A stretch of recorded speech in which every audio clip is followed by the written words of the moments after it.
Good morning. Good morning. Hello, everyone. JLR Investigate. She rolled over right before I did my live. Good morning, folks. Richard Allen, Delphi murder case.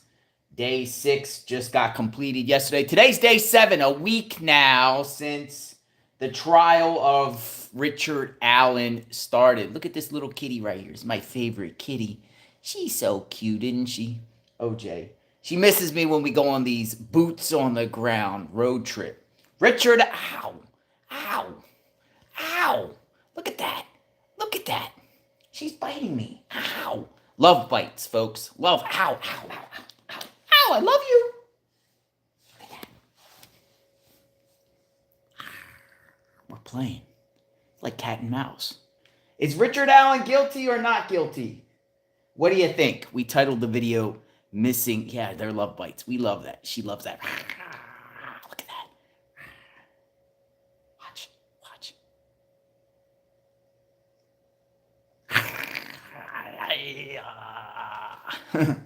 All right, let's go back to the JLR studios, folks. She rolled over right before we went live, so she kind of did a distraction. I said, oh, guy, got to show you behind the scenes love. Cat love. Richard Allen. Missing evidence. That's what we titled the video today. Missing evidence. Because a lot of people online are like, where's the evidence? Though there was something interesting revealed yesterday at the trial about changing his height and weight. A couple months after the crimes were committed on a fishing license, right? He wants to get a little bit taller, lose about 13 pounds, you know? Was he trying to conceal himself a little bit because he knows Bridge Guy was starting to circulate all over the place? Possibly. Possibly not. But is that all the prosecution has really on this case thus far? Because there has been no eyewitnesses that have said, hey, I've personally seen Richard Allen at the scene. Whether it's Bridge Guy or Richard Allen is Bridge Guy or anywhere else. Richard Allen apparently called the tip line after this crime was committed and claims he was there on the trail. That file, that tip line got lost and stayed lost, and Richard Allen fell through the cracks for 5 years. Then suddenly a volunteer finds the info by going through the case files and like, boom, a little bit before he was arrested a couple years ago, and then they build a case. Liggett and the team build a case against him. What do you think? What do you think? I don't know. Can you lose 13 pounds or 15 pounds in 2 months? I mean, you can. But would you do that in the wintertime? I don't know. And would you do that after a notorious crime and try to say you're taller than you are? What do you think that's about? Or do you think that's nothing of nothing? Some people say guilty, some say no, he's not guilty. That's the mixed opinions on this case. We've said from the beginning on JLR Investigates, when we kept doing polls and surveys and covering this case, it was a pretty much 50-50 split. This is not like majority of the people say he's guilty, he's guilty, he's guilty, or the majority of people say he's innocent, he's innocent, he's innocent. You know, we try to be objective, and, me and Magnolia come up with a different blend. Magnolia is leaning towards, maybe him being innocent based off just the whole shoddy investigation, the concealment, the cover-ups, and the missing files, and just how the whole process has been played out. She kind of leans towards, hey, maybe he's innocent. Not saying he's innocent, but, hey, he's leaning towards the innocent. I'm more like the guy's guilty, they got the guy. But I can admit now that it seems like the investigation's a little shoddy, and now my mind is starting to go all over the track, but I still think they got the guy. But it kind of gives us a different blend on the situation. An unbiased blend, yeah, well, we don't know the people, so we're just going by what our take is and what journalists are putting out there, and, what we see in this situation. I can relate with him with the solitary confinement aspect, so I'm waiting patiently for these confessions. These recorded confessions and or jailhouse informants and or people from the prison system to testify under oath what he said while he was incarcerated in maximum security prison. I'm so interested in knowing that because I can kind of understand that process, and I could probably give you a more in-depth analysis on that based off me being in solitary confinement for years and incarcerated and all that good stuff. Let's get Magnolia in the chat. Good morning, everyone. OJ's gone. That was like my little playtime. She has a little routine, you know. She sleeps in the bed with me, goes out, and we give her food. She eats. Then she goes over there and gets some sun, and then she comes out and rolls over and wants some loves, and then she goes to sleep for the rest of the day. It's like a routine. Cats are very routine-ish. Good morning, Magnolia Investigates. Come on in. Come on in. Let's talk. Let's talk about the Richard Allen Delphi case. Good morning, Magnolia.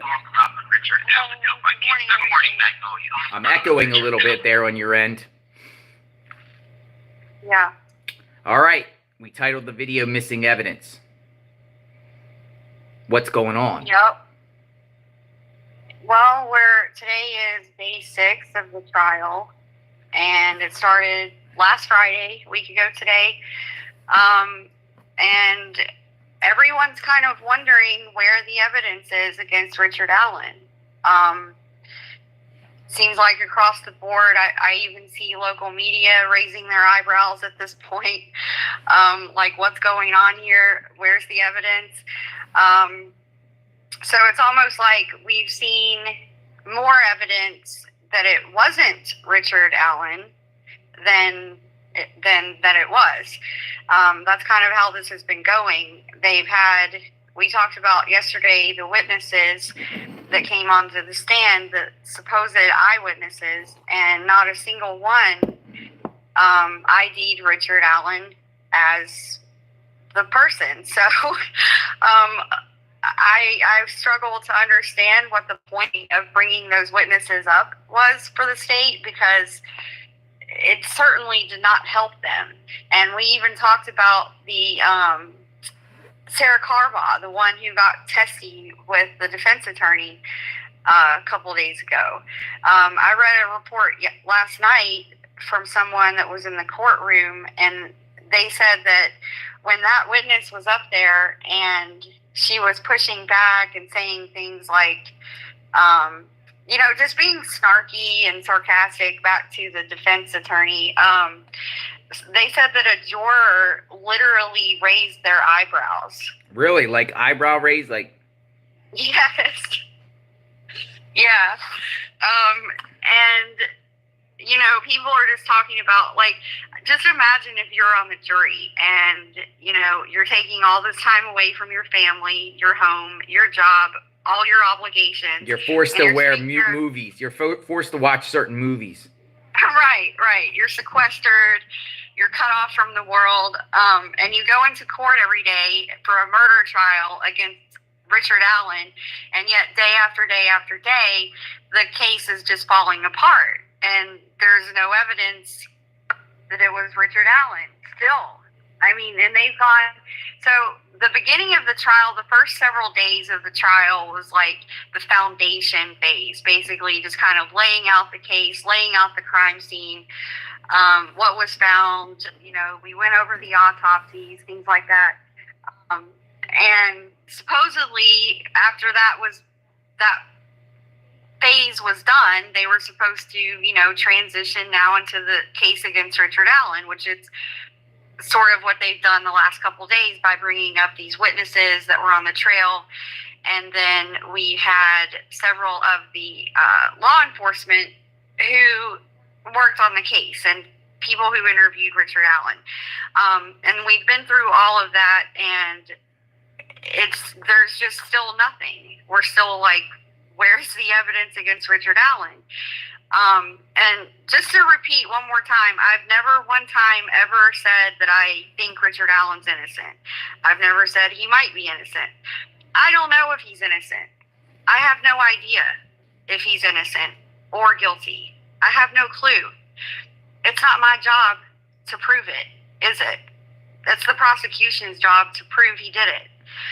And in my opinion, they haven't done that. A week into this. It's a week. It's a week. They're Yeah, about but halfway done their witnesses. It's a week. It's a week into the trial, but it's almost 8 years since the crime. So in all that time, you know, we've watched this play out pretty closely over the last 2 years since Richard Allen was arrested. And here we are now. We're in the trial. We're halfway through the prosecution witnesses, and there's still no evidence presented against him. So, yeah, it was 8 years. So this occurred in February 2017. So February will be 8 years. So in all that time, you know, and we've also seen in the last couple of years the constant suppression of evidence. It's just been nonstop since, you know, I would say probably since about a year and a half ago, we started realizing something's not right here with the way he was being treated and incarceration and things.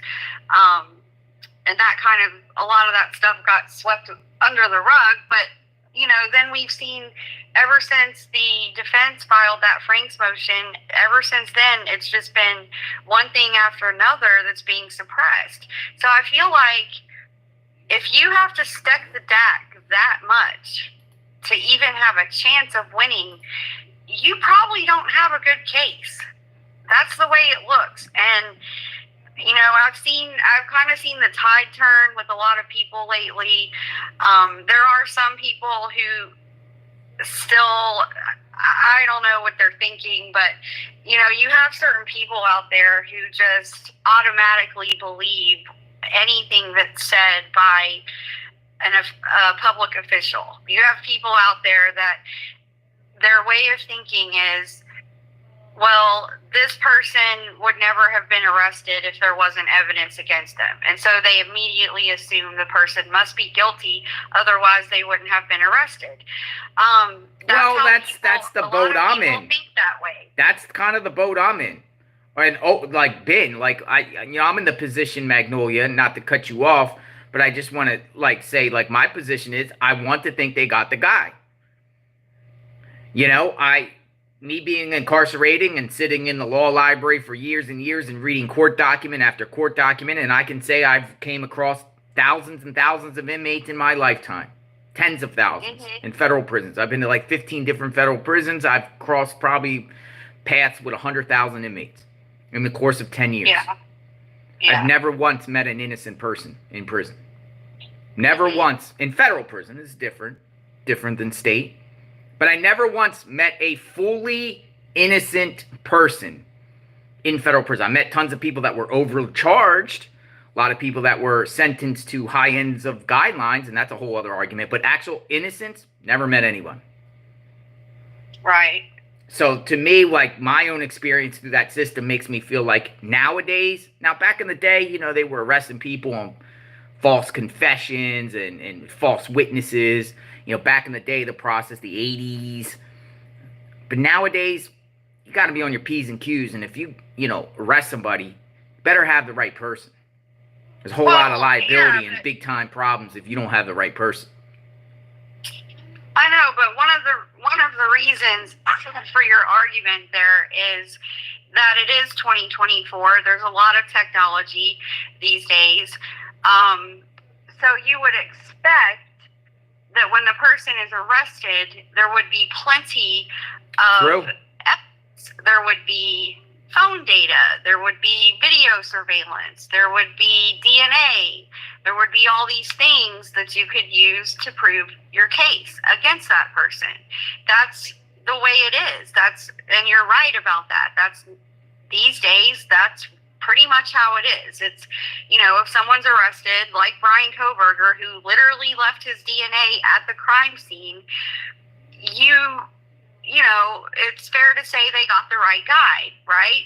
Because there's DNA, his DNA, that someone else's DNA in the entire universe is on this bed, on an ice sheet that was used to commit the crime.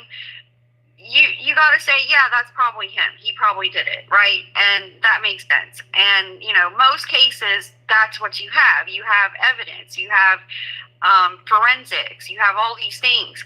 This case is so unique because it has none of those things. It has nothing. This case, there is not a single bit of evidence that connects Richard Allen to that crime scene. There's nothing. Unless you want to talk about the bullet. Now, that's the only piece of physical evidence that they have. But again, it's not forensics. It's not even ballistics because the bullet was never fired. So you can't run a ballistics test on an unspent bullet. So the test they ran on the bullet is a tool marking test, which is, you know, not at all the same as doing a ballistics test. So you really, in this case, have not one single piece of forensic evidence against him. There's no DNA. We've seen nothing. We've just seen nothing. So I just think. Well, I do concur with you on that. That's the thing about this situation. The fact that, you know, I think they got the guy, but I'm just shocked this far into the case. There's nothing on him yet. I mean, they're trying. I see what they're trying to do. You know, they're trying to lay a foundation that there was someone out there. I see what they're trying to do, and I see they taking a little jabs in. For instance, the person that testified and said that, you know, the weapon that was used, the murder weapon, could have been a box cutter. I think because of, you know, to coincide with what Allen's going to say in these confessions.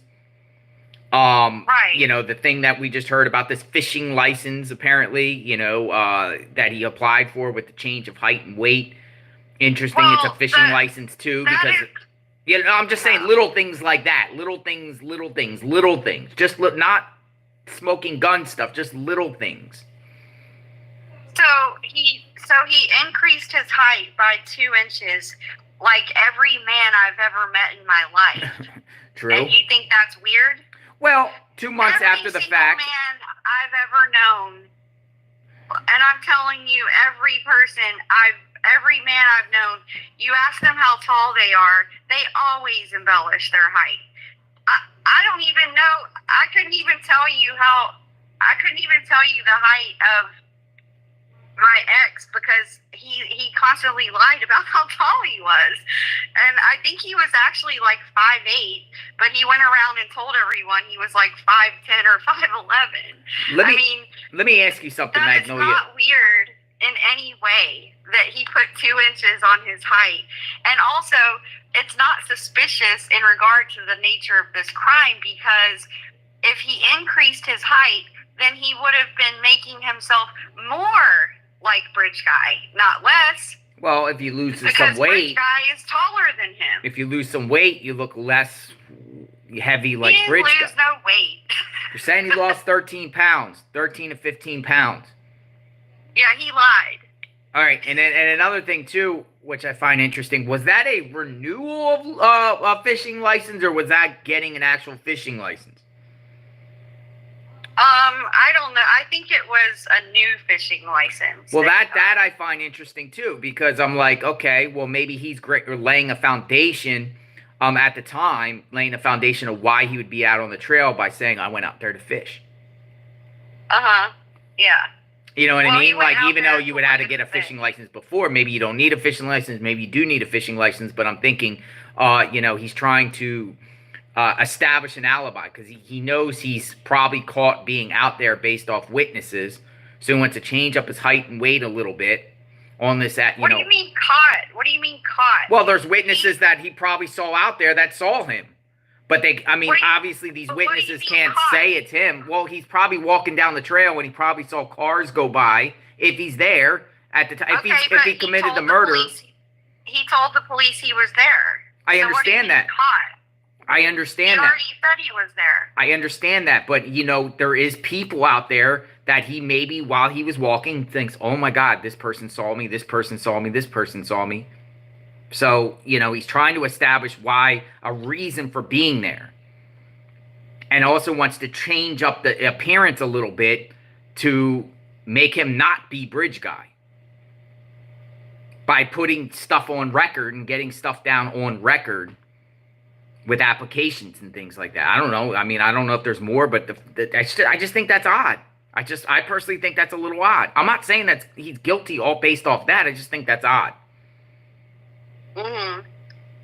Yeah, I mean, I don't think he was concerned if anyone saw him, because he told the police he was there. Well, he told a tip line. So, and he did an interview. Have we ever heard the interview? Because I haven't. Let me guess, it's gone. It's not gone. They went over it in court yesterday. So the timeline. So just to recap real quick on the timeline. So so basically, when the girls went missing from the trails, and they were investigating the case, the police had told the public to please call the tip line if you were in the area that day. So he called the tip line and said, I was there. And so they marked it down as a tip. And a couple days later, he actually met with a member of law enforcement and did an interview with him. So the interview was apparently handwritten notes, and later it was typed up and put into a Word document, and it was filed with a label that said cleared. So it was put into a file that says cleared. I saw that. Cleared. It also had his incorrect last name. They put down Richard Allen Whitehead, but Whitehead was actually his street address. Whiteman, right? White man or head? Maybe Whiteman. Yeah, Whiteman. Whiteman, which would be his street. Yeah, so they put, that's the file. It was marked Richard Allen Whiteman, and it said cleared. And that was that. So then years went by, and then in September 2022, this volunteer went in, she was going through files, and she said that she found this file folder in a drawer marked clear, and she was going through it, and she thought that it was, she thought she should turn it over to the detectives because this was a tip of a man on the bridge at the time, and they had completely forgotten about it. So I don't know, it's like they met with Richard Allen. He said I was there. He told him what he was wearing, etc. And then they literally just filed it in a drawer and never thought about Richard Allen again.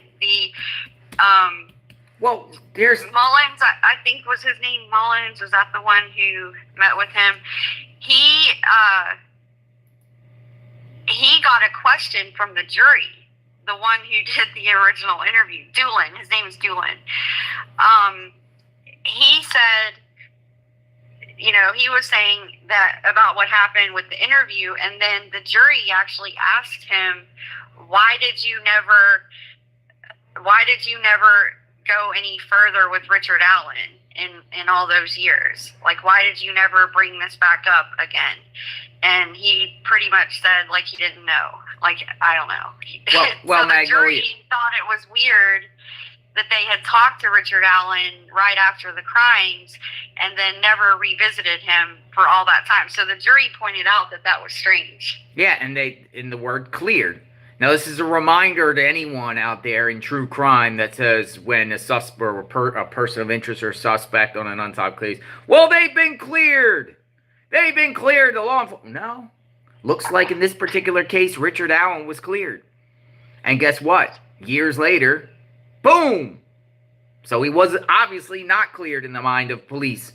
So just because someone is cleared on any crime that's, unsolved and the case remains unsolved doesn't mean, hey, they're out of the woods forever. They could. Yeah. But they might not. It's just a reminder. Cleared is basically now null and voided. So, about the fishing license. So one thing on that, the reason that was even mentioned is because the height was different from previous licenses. So on previous licenses, I think he had put 5'4", and I think that he changed it, but this was not the first time he ever got a fishing license. There were other fishing licenses previously.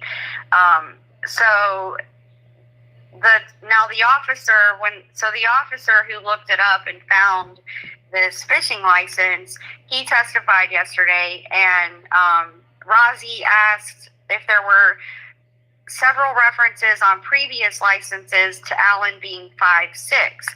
Doolin said yes. So apparently he had put down 5.6 previously, and I guess at one point he had put 5.4. I don't know. But it wasn't really that unusual, and the officer said that he didn't think he was trying to be deceptive or anything. So now what else did Doolin say?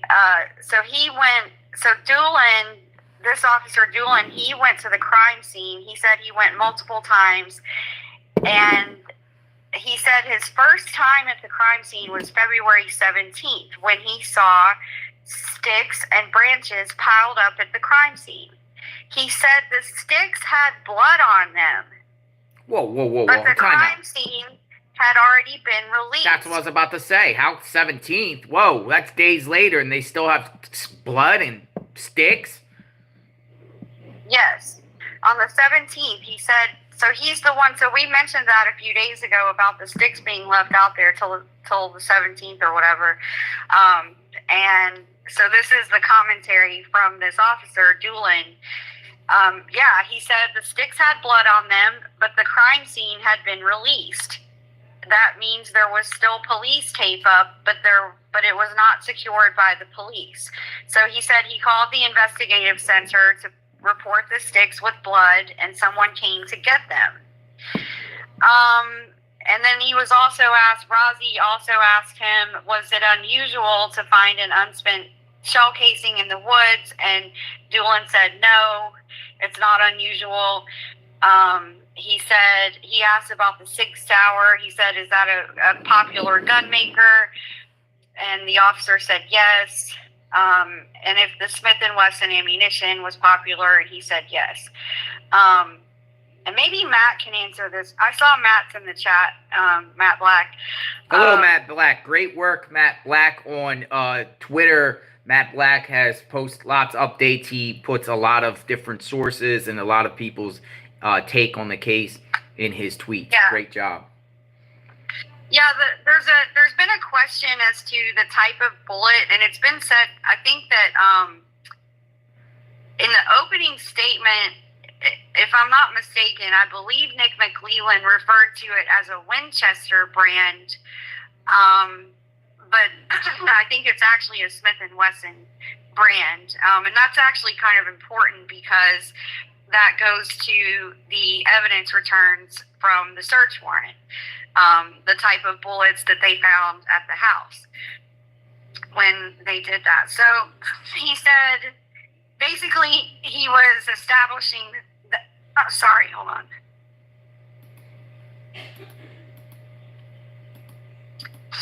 I got a frog in my throat. He basically was establishing that the Smith & Wesson ammo and the Sig Sauer are both very popular brands among people who have guns. So that was what he was establishing there. He said that he verified the fishing license was purchased by Richard Allen. What else? So when he asked about the phone, so during that meeting, they had met in a grocery store parking lot. Richard, I guess when they called him back about the tip that he had called in, he was on his way to the grocery store, and so they met at a Save-A-Lot parking lot. He met Officer Doolin there.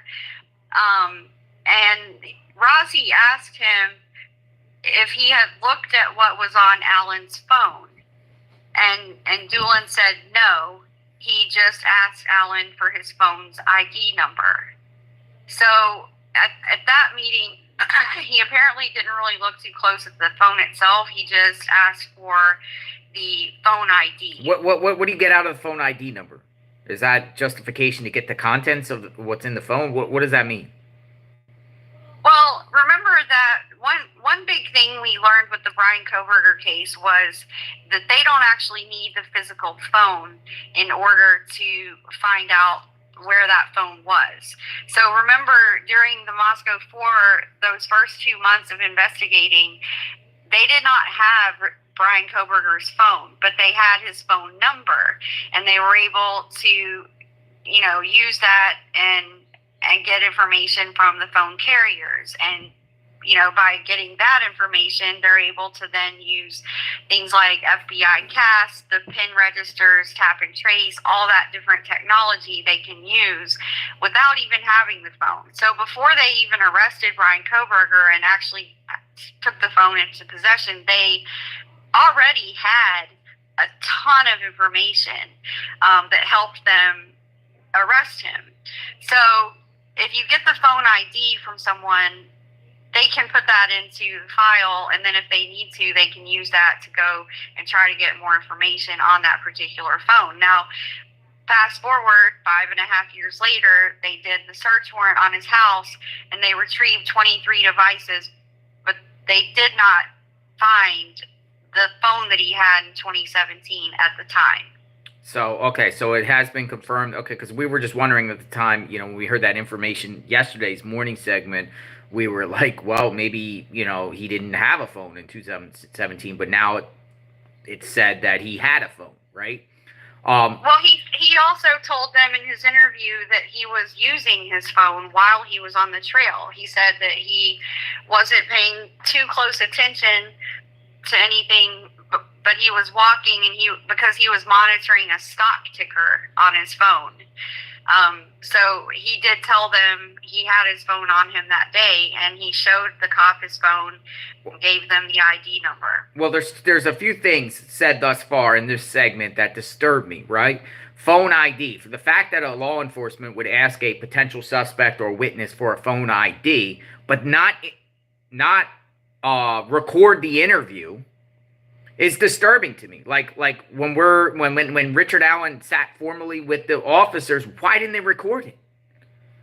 Why didn't they record the interviews? Don't law enforcement nowadays record interviews with witnesses? I would think so. I would think so. You would record the interviews because that's important. And then another thing you said that was very disturbing is the fact that days later they go back to the crime scene and there's still blood on sticks after the crime scene got released. So those two, I'll admit there's shoddy investigation in this whole entire case, and those are two examples right there. Yeah. Two examples right there on top of a pile of other things. Not saying Richard Allen's innocent. I'm just saying the shoddy investigation. Well, it just goes back to what we titled the video, missing evidence. Like, where are these interviews? Where are they? Not only that, one thing we know from his actual, the day of his arrest when he went down to the police station, we also know that the first portion of his interview that day is missing as well. So not only do we not have a video of that first meeting or audio, we don't have anything. He used handwritten notes that he then transcribed onto a Word document, and he got rid of his handwritten notes. So it's just like every time we turn around, there's stuff that's missing. We don't have the full picture. And so the beginning of his actual, I guess, interrogation on the day he got arrested, the beginning of that is completely missing, and the defense actually, during pretrial motions, actually tried to get that interview thrown out because they were saying it was unclear if he was actually Mirandized or not. And Detective Holman claims he was, but can't prove it because it's not on video. Yeah, it's not on video. It's just conveniently that part of the video is missing of his interview. So I'm looking at the Save a Lot. The Save a Lot, where he, where do we say, got him in the parking lot there and got his phone ID in the Save a Lot. Yeah. So I'm looking at the map of Delphi right here, and Richard Allen worked right. Well, it's so strange because the sheriff's office is right here, right? Carroll County Sheriff's Office is right here. Richard Allen worked right here next to the McDonald's, right at the CVS within eyesight. And then the Save-A-Lot is directly behind the CVS. Just to point that out, it's just so small because it seems like most of the businesses that are like corporation type businesses, it's all centered around this area here to the west of Delphi. This is downtown Delphi here, courthouse right here. But you got a Save-A-Lot, you got a Dollar General, you got a Dairy Queen, you have a McDonald's. So he met him right like in back of where Richard Allen worked. Just to point that out. I mean, that's interesting because like I wonder if the officer intercepted him or he said meet me at the Save-A-Lot.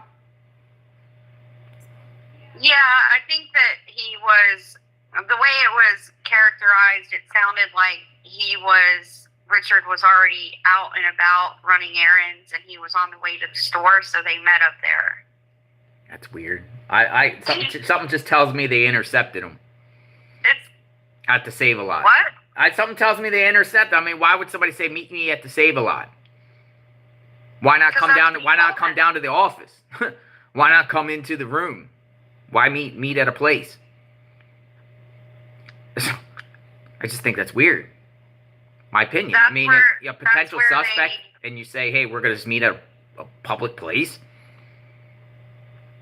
Yeah, I mean that's the arrangement they made, evidently. So, that was the meeting spot that day, and he said, Officer Doolin said he didn't think that there was anything suspicious about Richard Allen. He didn't think there was anything off about him, and he just marked it down that cleared. He spoke.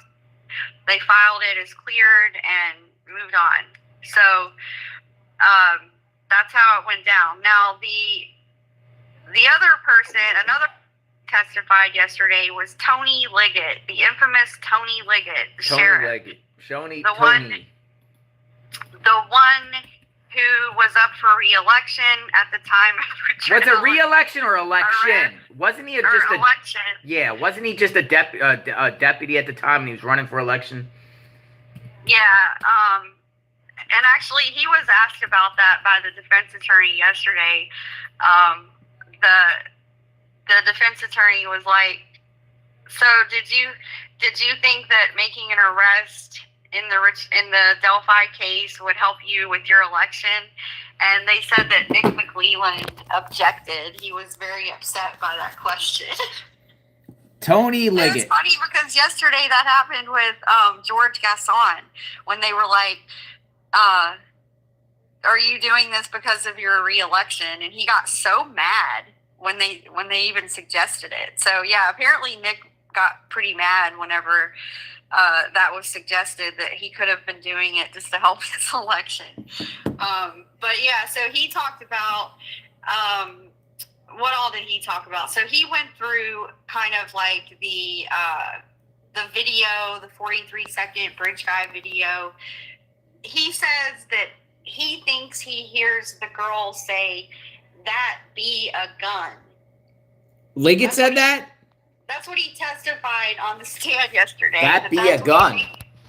Right. Like as if that's even a phrase that anyone has ever said. That's what he's saying. That be a gun. That be a gun. I'll write it here. That be a gun. That's what he said. He thinks he hears on the tape, on the video. That's what he said he thinks he heard. Now, we know they need one of the girls to have said the word gun in order to, make it all fit. It has to fit because the unspent bullet being there, and it's not a conclusive match to Richard Allen's gun. It could be a match to other guns too, but in order to make that bullet fit, which it doesn't fit. It doesn't fit the crime scene. It's out of place in the crime scene.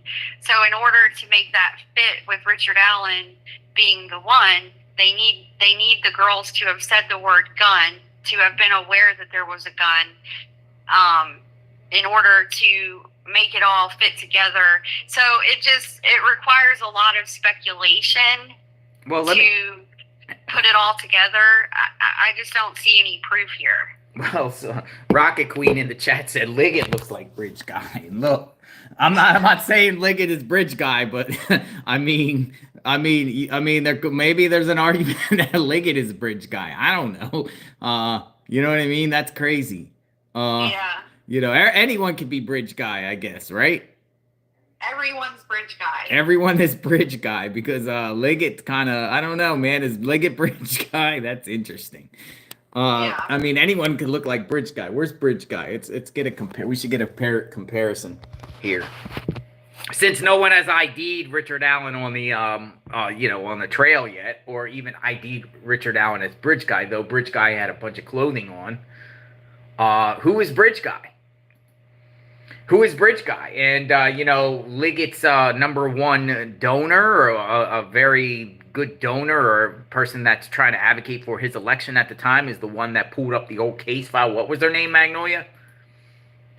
Oh, Kathy Shank. Kathy Shank. I think. Kathy Shank. And Kathy Shank, what does she do? What she do? She was advocating for the election of Tony Liggett around the time. She pulls up his file, a couple months before the election, and they start building a case against Allen in the fall of 2022. Yeah, and it's interesting how quickly that happened too. If you look at this, it came quick. It was like within weeks. Yeah, they had 5.5 years went by, and then she said she came across that file. I think the date that she said was something like September 21st. So it's a month, like a month. And he was arrested on October 31st. So, I mean, it was super, super quick. So I guess they went back through the notes. They re-interviewed Richard Allen. And at that point, he started getting frustrated. And he was upset. And, they came and they did the search warrant. They took his truck or his car or whatever. And they had called up to the police station to say, can we come get our car? Can we pick our car up now? And they were like, sure, you can come get your car. We have it ready for you right here. So Richard and his wife, Kathy, went down to the police station. Kathy stayed behind. They asked Richard if they could talk to him to clear up a few things before they gave him the truck back. And so he went in the room with Detective Holman, who did not record the beginning of the interview. And basically they started talking, and the transcript of that interview, it's out there. I've read it. I've read the transcript of that particular interview, and most of it starts out and it's normal. He's asking him questions, just various questions, and then like all of a sudden, Detective Holman starts just badgering him and saying like, I know you did this. I know you murdered those girls. You did this. And we're going to prove it. And he started saying stuff like that and cussing at him. And Richard Allen got really mad. And he was like, I didn't do this. And he was like really vehement. Like, I didn't do this. You're not going to frame me for this. It turned into this whole contentious thing. They're cussing back and forth at each other. Richard's like, adamantly denying that he did it. And one thing that that Holman said to him was, I know you're guilty of something and I'm going to find it. So they didn't really have the full evidence at that time, but he was just telling Richard, I know you did this and I'm going to prove it, And so then he was placed under arrest. That's how it went down that day. Wait, hold on a second. That was Jerry Holman?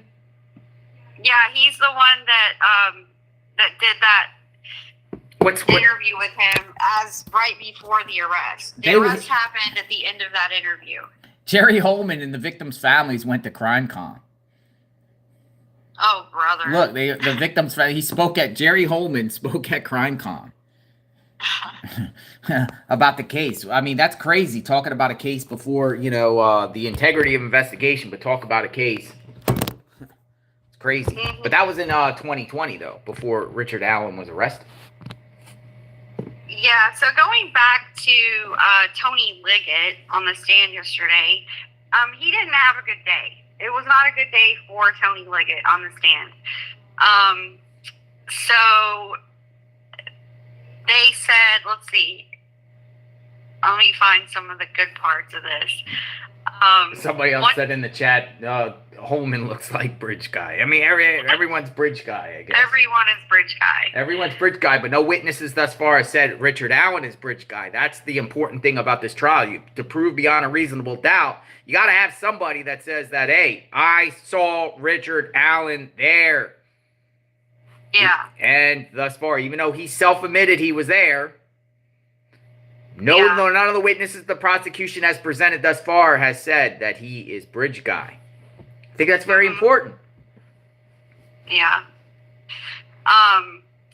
Yeah. So let's see. Tony Liggett. Let's see. So Tony Liggett was talking about the search warrant and executing the search warrant. Now, remember, Sheriff Liggett, he is the one who wrote the probable cause, or he wrote the affidavit to obtain the search warrant. And that affidavit really focused heavily on the eyewitness reports, the descriptions of Bridge Guy from the various witnesses that were there that day. That's primarily what makes up that affidavit. The bullet, the 40 caliber bullet, is mentioned in that affidavit. Now, he said yesterday on the stand that when they went and did the search warrant, the recovered gun is what put them over the edge to arrest Allen. So he's saying when they found the 6-hour gun that takes the 40 caliber bullets, like the one they found at the crime scene, that was when they pretty much decided, like, we're going to arrest this man. So, but he claimed that he said even without that evidence, he had enough to arrest Richard Allen based on witness statements placing Allen near the crime scene. Whoa. And then, this is from Bob Siegel. This is Bob Siegel, WTHR. And he says, and then the defense went on the attack. During cross-examination, attorney Brad Rossi asked Liggett about the statement of witness Betsy Blair, who described seeing Bridge Guy, the man seen on the phone, and who the state says is Allen, and it led to a remarkable admission by the sheriff. What did the sheriff say? He said, Rossi said to him, Betsy Blair saw a man who was boyish and beautiful with brown poofy hair in his 20s or 30s. Her description does not match the description of Richard Allen. And Liggett said, but neither do the 3 girls' descriptions of Richard Allen. Ooh. And Rossi said, exactly. Right. Whoa, that's crazy. So he admitted. So first he said, okay, when we found the gun at the house, that was the tipping point. That's why we decided to arrest him. But he says, even without that, we had enough evidence based on the witness statements. And then 2 seconds later, he admits that none of the witness descriptions matched Richard Allen. So it was a complete contradiction that he got caught in right on the stand. I just can't imagine what the jurors are thinking by this. Oh, man, what a mess. Imagine. What a mess. And it goes back to the investigation, the shoddy investigation, the missing evidence. Everything across the board is just like, wow. We just learn and hear more and more about this case as it goes forward. You think it's falling apart before our eyes? Yeah, I think there's a lot of problems because I think the state has suffered a lot of blows over the past week because they keep putting up these witnesses who can't identify Richard Allen, and then they're bringing up these members of law enforcement that are contradicting themselves in real time. Another thing that happened, there's another officer named Steve Mullins, and he's the one who he says that they saw video of Richard Allen's car on the road that day, and he's saying that Richard Allen told him he may have been going west. But apparently, when you look at the transcripts, Richard Allen never said that. And so Andrew Baldwin literally called him a liar right on the stand. He said, "You lied. You lied to this jury." That's what he said to him. Uh-oh. He said, "You lied to this jury. You are so desperate to place Richard Allen's car traveling west on 300 North that you lied to this jury." Well, what's the repercussions of that? Anything? No? Legal-wise? I mean, yeah, I don't know. It's just it just seems like every single witness that comes up falls apart right in front of our eyes. Man, I mean, what do you do? What do you do at this point? It's like, I know, now I know that they're very dependent on that bullet, which is the one and only piece of physical evidence against Richard Allen. By the way, that's the only piece of evidence they have. So I know they're very reliant on that, and I expect that they're going to bring up experts to say that this this bullet probably matches Richard's gun. And so I'm sure we'll hear that coming soon. And then also the confessions. I think they're really, really now at this point, they're clutching onto those confessions. But what's interesting is at the time of the arrest, he had never made such confessions. Nothing. He denied everything. He's like, "You're not going to frame me." More or less. Vehemently. Like he was enraged based on the transcript that I read when Holman started accusing him that day. He was like outraged. He couldn't even believe it. Like, so it's just interesting that now here we are at trial, and the one thing that they're clutching onto is those confessions, which had not happened at the time he was arrested. They claim he was arrested based on witness statements and based on that bullet. And the witness statements have completely fallen apart.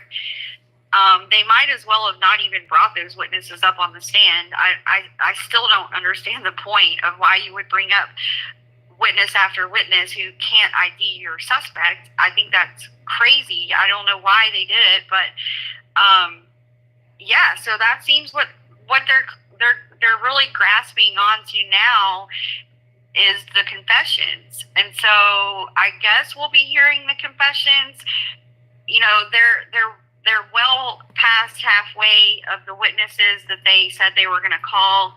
And so far we don't have anything, but I think soon we'll probably start hearing the confessions. I think a few of them are on tape.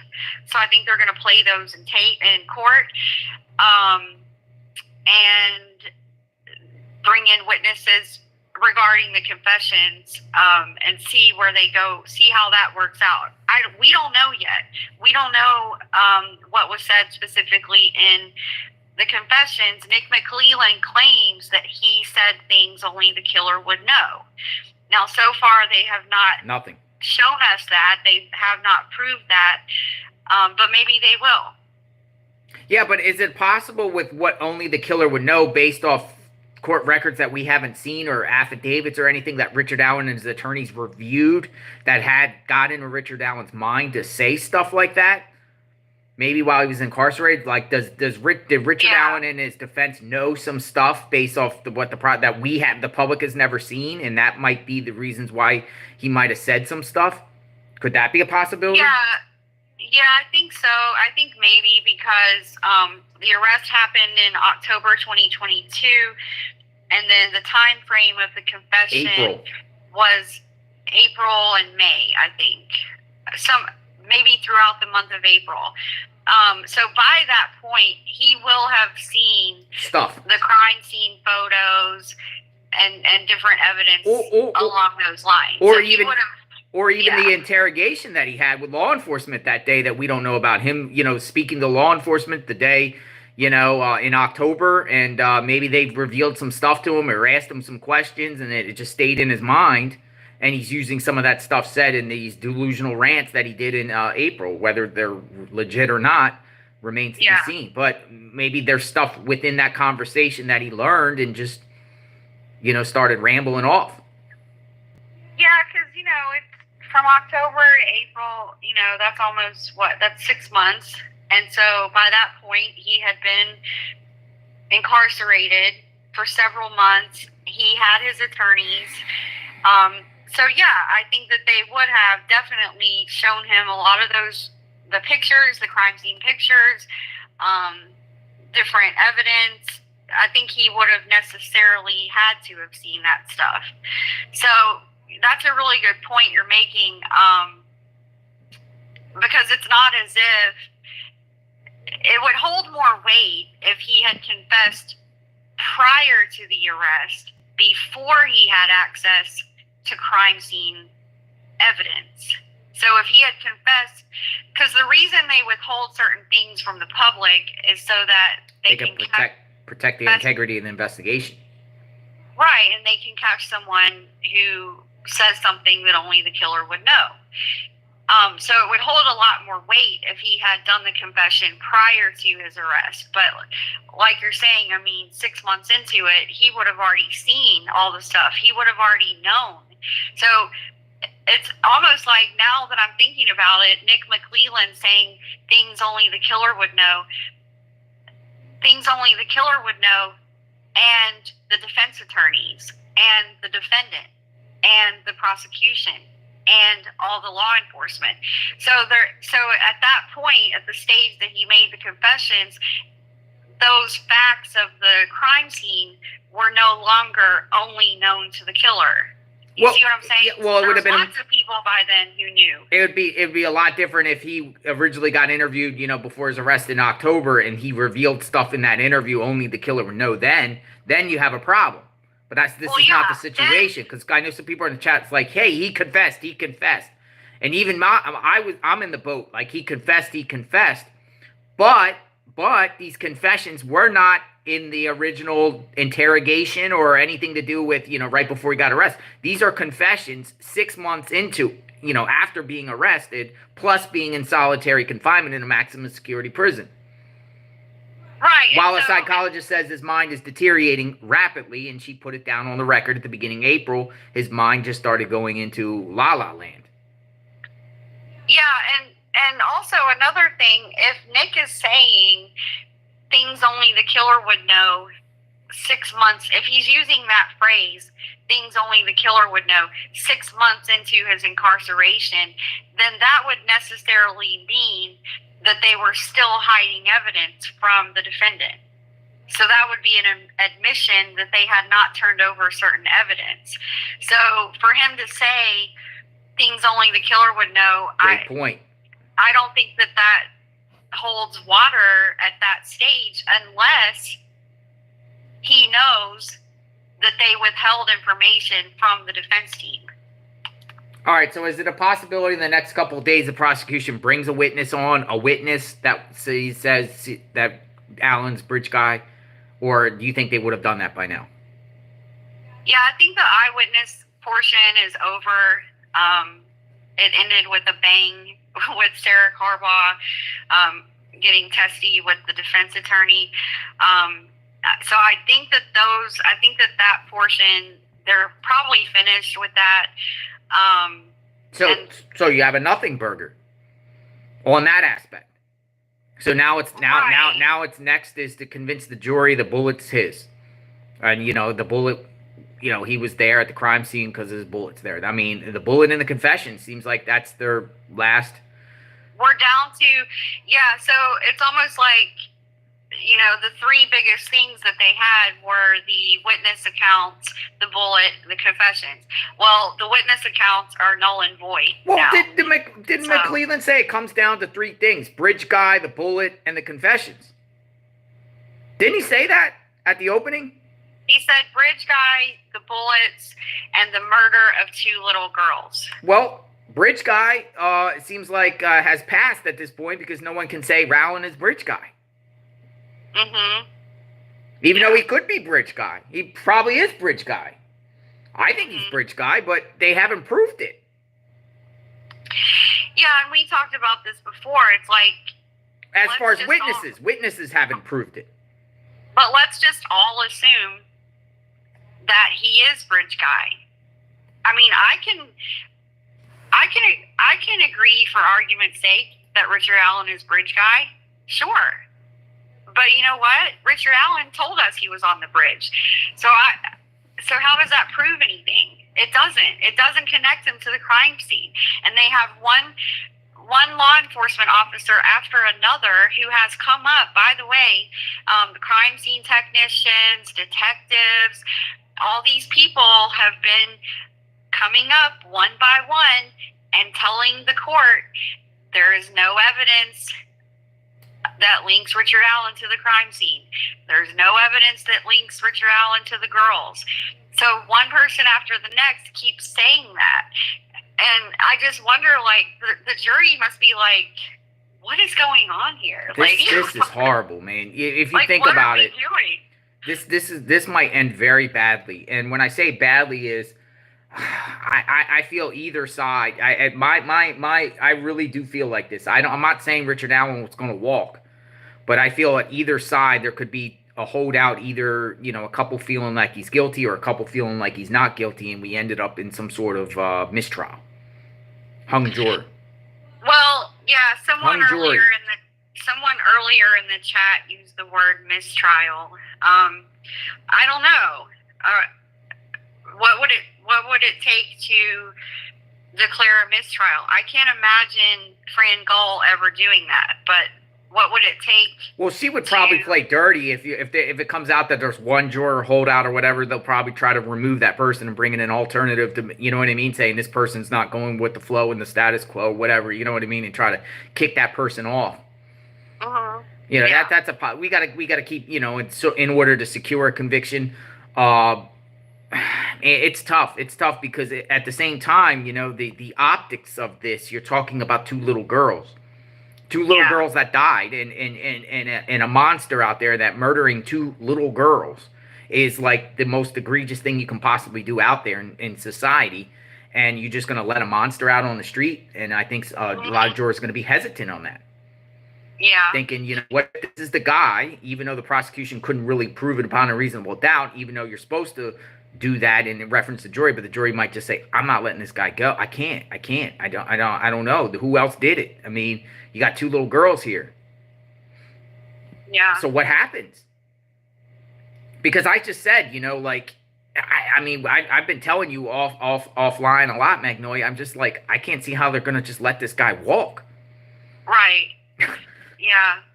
I don't know. Well, I don't know what it would take to rise to the level of a mistrial. But yeah, I could definitely see a hung jury in this case easily. Well, the mistrial would be something maybe possibly that Rozzy and Baldwin do out of, how they are. They're pretty bold and brazen. You got to give them credit that they are fighters. Mm-hmm. They're not afraid to challenge things, and they're not afraid to call it out. Yeah. I don't like what they said about bodies being moved and brought back. I don't like that. But I guess they're going based off the cell phone evidence to kind of like say, hey, the body's removed and brought back there to crime scene. It just, that doesn't really make sense to me. Odinism, I'm a little like, You know what I mean? Odinism guards and Odinism forcing confessions out of them. We might hear him like, But I see what they're trying to do. They're just more and more throwing mud all over the place, and clouds of suspicion and fog and everything like that can just really confuse people at that point. Like, my mind's starting to get a little confused on this. Yeah, so one of the things, I have an update on one of the things that the defense, speaking of the defense fighting back, last week, the prosecution asked for the sketches to not be allowed into evidence, and Fran Gull agreed to that.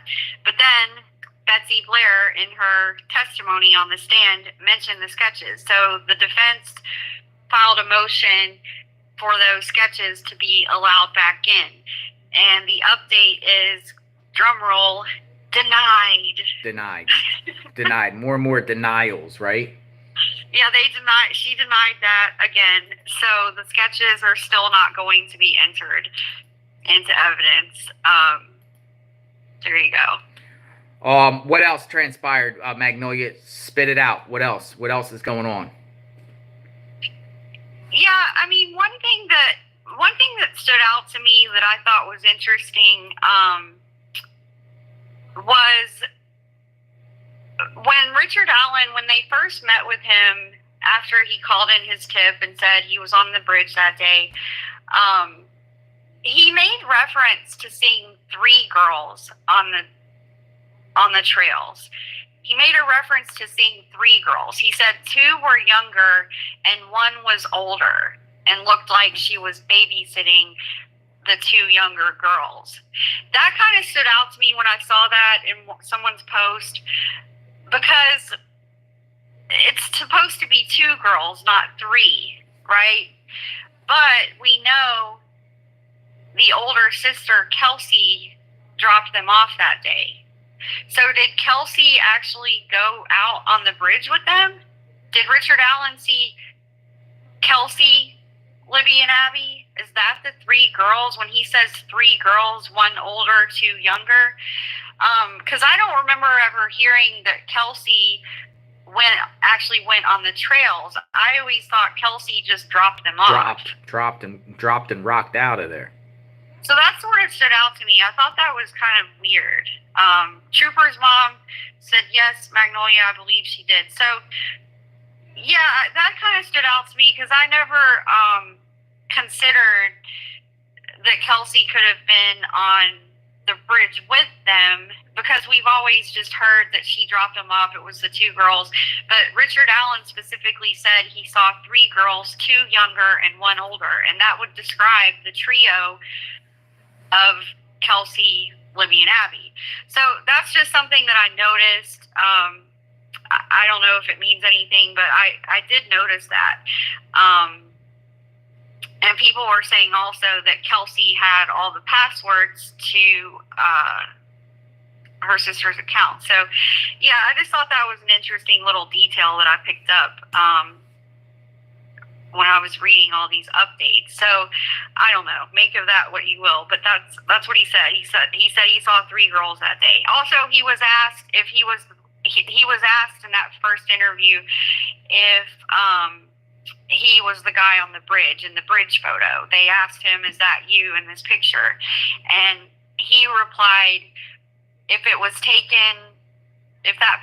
that's the picture that was taken on the girl's phone, there's no way it could be me. That's what he said. Why would he say that? That's how he phrased it. Man, I wish these interviews would have been recorded, like actually that they would play.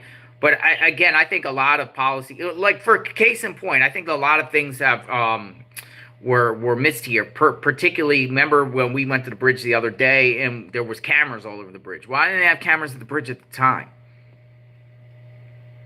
You know, that would have been that would have been huge to determine a lot of it. If only there were cameras on that bridge in 2017. Yeah, if only on that trail on the bridge, because there's cameras all over the place. I know. If only it would have been right there. Allen or not? Yeah. Was Allen luring these people down the hill or not? If the camera put cameras there after the fact, but a lot of these crimes that we're seeing that, everyone's advocating for, the ones that are being people dying on trails. Rachel Marin is another one. We want cameras on the trail. We want cameras on the trail. But just imagine if cameras were on the trail. Mm-hmm. It would be like it's either him or it's not. Well, yeah, I think if there were cameras on the trail, the case would have been solved years ago. I just think it's so weird, Magnolia, that this guy gets cleared under the radar, 5 years, in plain sight, working as a pharmacy technician down the street from the Carroll County Sheriff's office, right? Going about his life and his business, married to his wife, and then this volunteer, goes through the case files, picks through, brings up his name, and then in September of 2022, and within a month, they're arresting him. Right before the sheriff's election.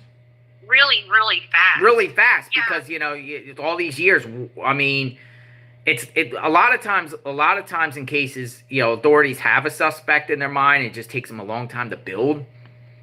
Or a lot of these cold cases, because you would consider the case cold, it's based off genetic genealogy DNA, right? Mm-hmm. And it's the DNA was found at the scene. They go to a private lab nails the person, and then they arrest them off an old crime. But in this case, no DNA, but just go pick up a case file and just say, oh, he was there, and then just use these sketches. That's not admissible now as probable cause to go in there and search warrant his house, right?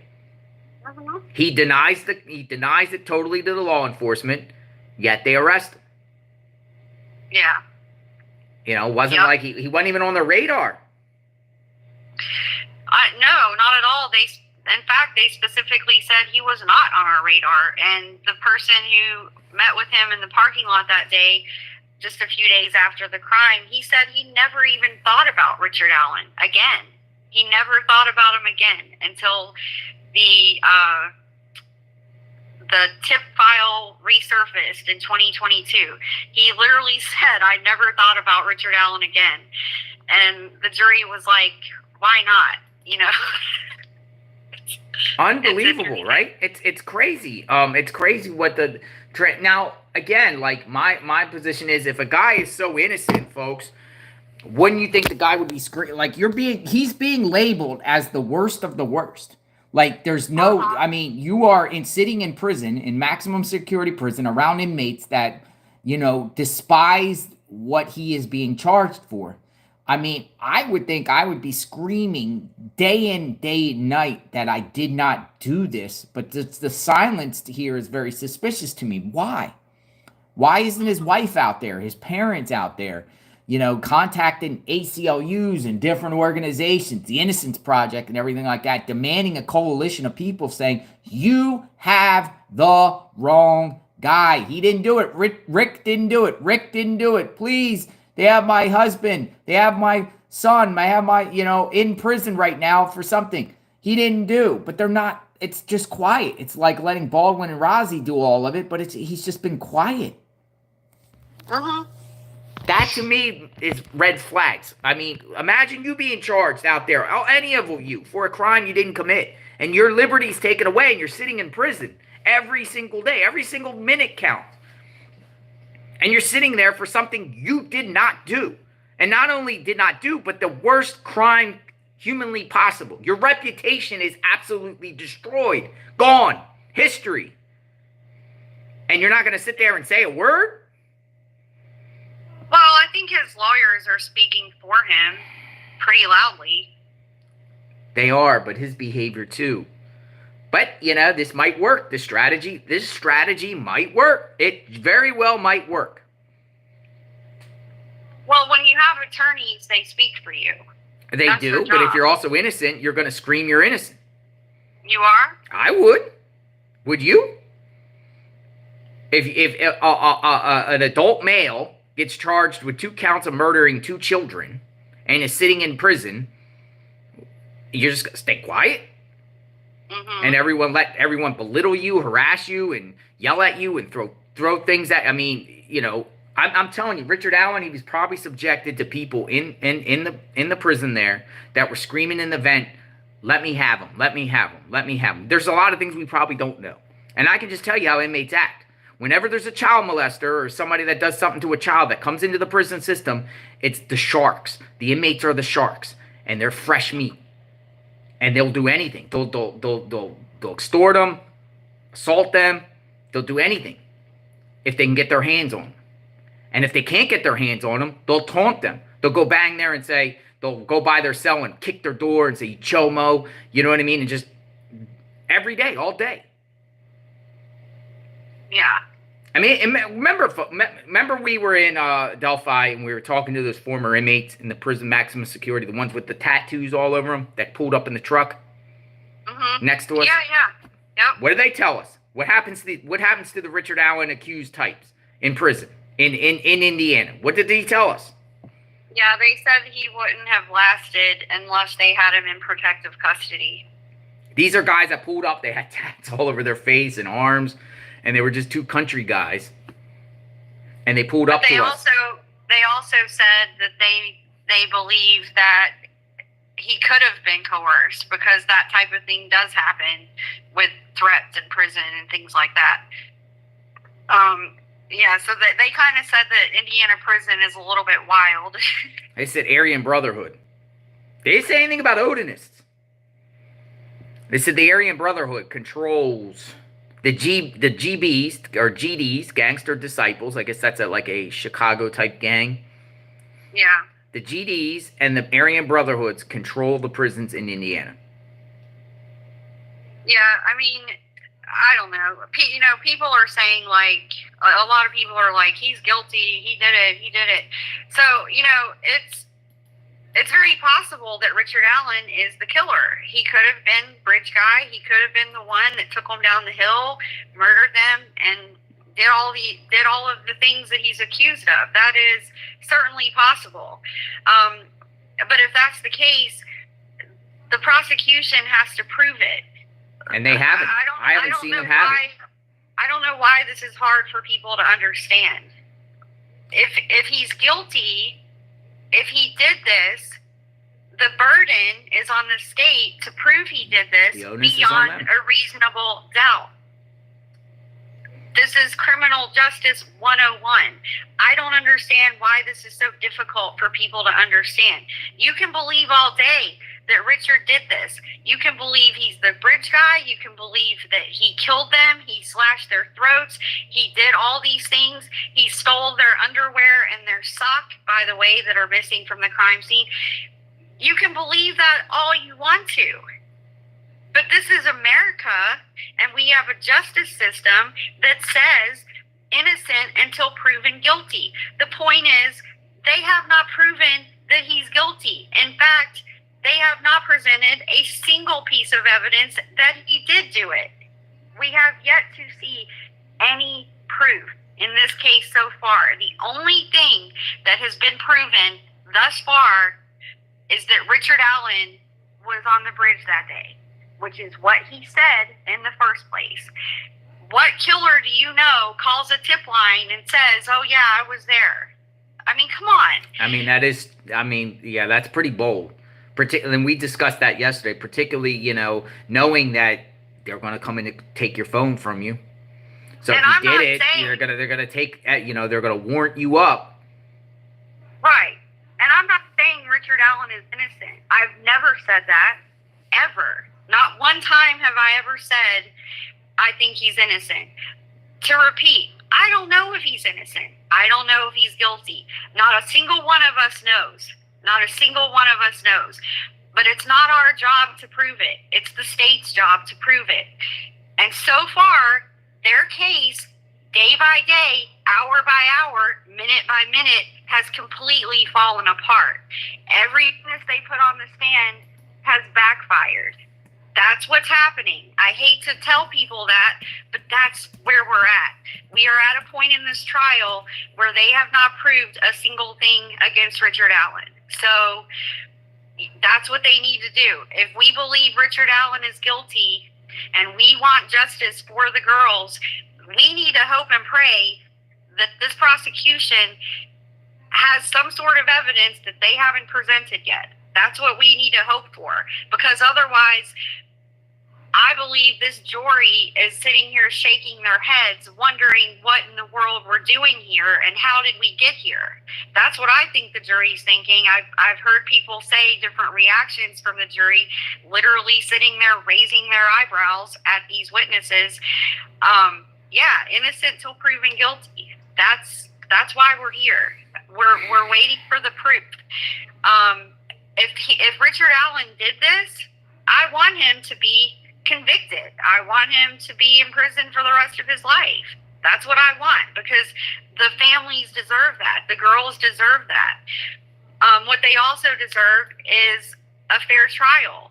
Everyone deserves a fair trial. So far, the defense has been kneecapped at every turn.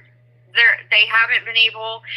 Every request they keep making about wanting to present certain things for their defense, it keeps being denied over and over again. So that's where we are. That's the state we're in. This is, Friday now. The trial started last Friday. The state is more than halfway through their witnesses, and we are still sitting here waiting to see them prove that Richard Allen did this. Well said, Magnolia, and I concur with you. I really do. I really concur on you. I mean, I say the prosecution has laid a goose egg thus far, and you would think again, opening statement, very kind of weak by McClellan, 13 minutes, really nothing of nothing, and would have said some harsh things or words out of Richard Allen's mouth to get that jury to be like, but it doesn't seem like that happened. It hasn't seemed Mm-hmm. like they showed any smoking gun thus far. Mm-hmm. And why would you do that at the back end and not do it on the front end of the trial? Yeah, yeah. I mean, I guess when we had the first day and we had the opening statements, I guess that should have told us what was to come. I think a lot of people were expecting in the opening statement from Nick McClellan that he was going to drop some sort of bombshell that we didn't know about, but that hasn't happened yet. Yeah, I mean, the media is pretty much saying that Richard Allen was not on Delphi investigators' radar. Then a volunteer found a box of tips. Mm-hmm. Yep. I mean, it's just so strange. I mean, at least I thought we were going to hear over the course of 5 years they had this guy, and they were just trying to build a case, or they just had an understanding this guy could have done it or whatever. But it just seems like they had no idea, and he wasn't even Right. like. That's what's so wild about it is like 5.5 years went by and they didn't have him at all as a suspect. They had other suspects in the beginning. They had numerous other suspects, but none of them were Richard Allen until September 2022. And then all of a sudden they went into overdrive and within 5 weeks had him arrested. Just within a couple weeks, they had, from the time they found that tip to the time that they did the search warrant was only a couple weeks. And they did all that. They seized all the stuff from his house, brought him in, arrested him. It was just like that. It was years and years and years of nothing. And then all of a sudden, level 10, high speed, we have our arrest, we have our guy, and we're off to the races. Like, that's how it went down. I mean, even after the fact he got arrested, nothing like really new to find things that he did the crime. It's just it's so bizarre. I mean, if you're arresting him based off just a bullet, because you didn't have any confessions to arrest him on, you didn't have based off a bullet more or less, right? And him self-admitting that he was on the trail. Well, there was a lot of other people on the trail, folks. Matter of fact, some witnesses say a boyish person was on the trail. Who's the boyish person? Who's the boyish person? And just because you're on a trail, that's just like saying that you were at a very popular place, public place, numerous people there, and a crime occurred down the street from the public place. But because you were at the public place, that has to make you the person that did it. Yeah. The trail is a popular trail. It was unseasonably warm that day. It seems like there was over 10 people there on that trail. Mm-hmm. At least. The way we're hearing it is more and more people. I'd say maybe up to 20 people. Yeah, it turns out there's a whole lot of people on the trail that day. People in the chat were talking about the three girls that Richard Allen said he saw. I'm aware that there were other people on the bridge. I'm just asking specifically about the way he phrased it, 2 younger girls and 1 older girl, because I hadn't heard that distinction before. It's interesting. Someone in the chat pointed out that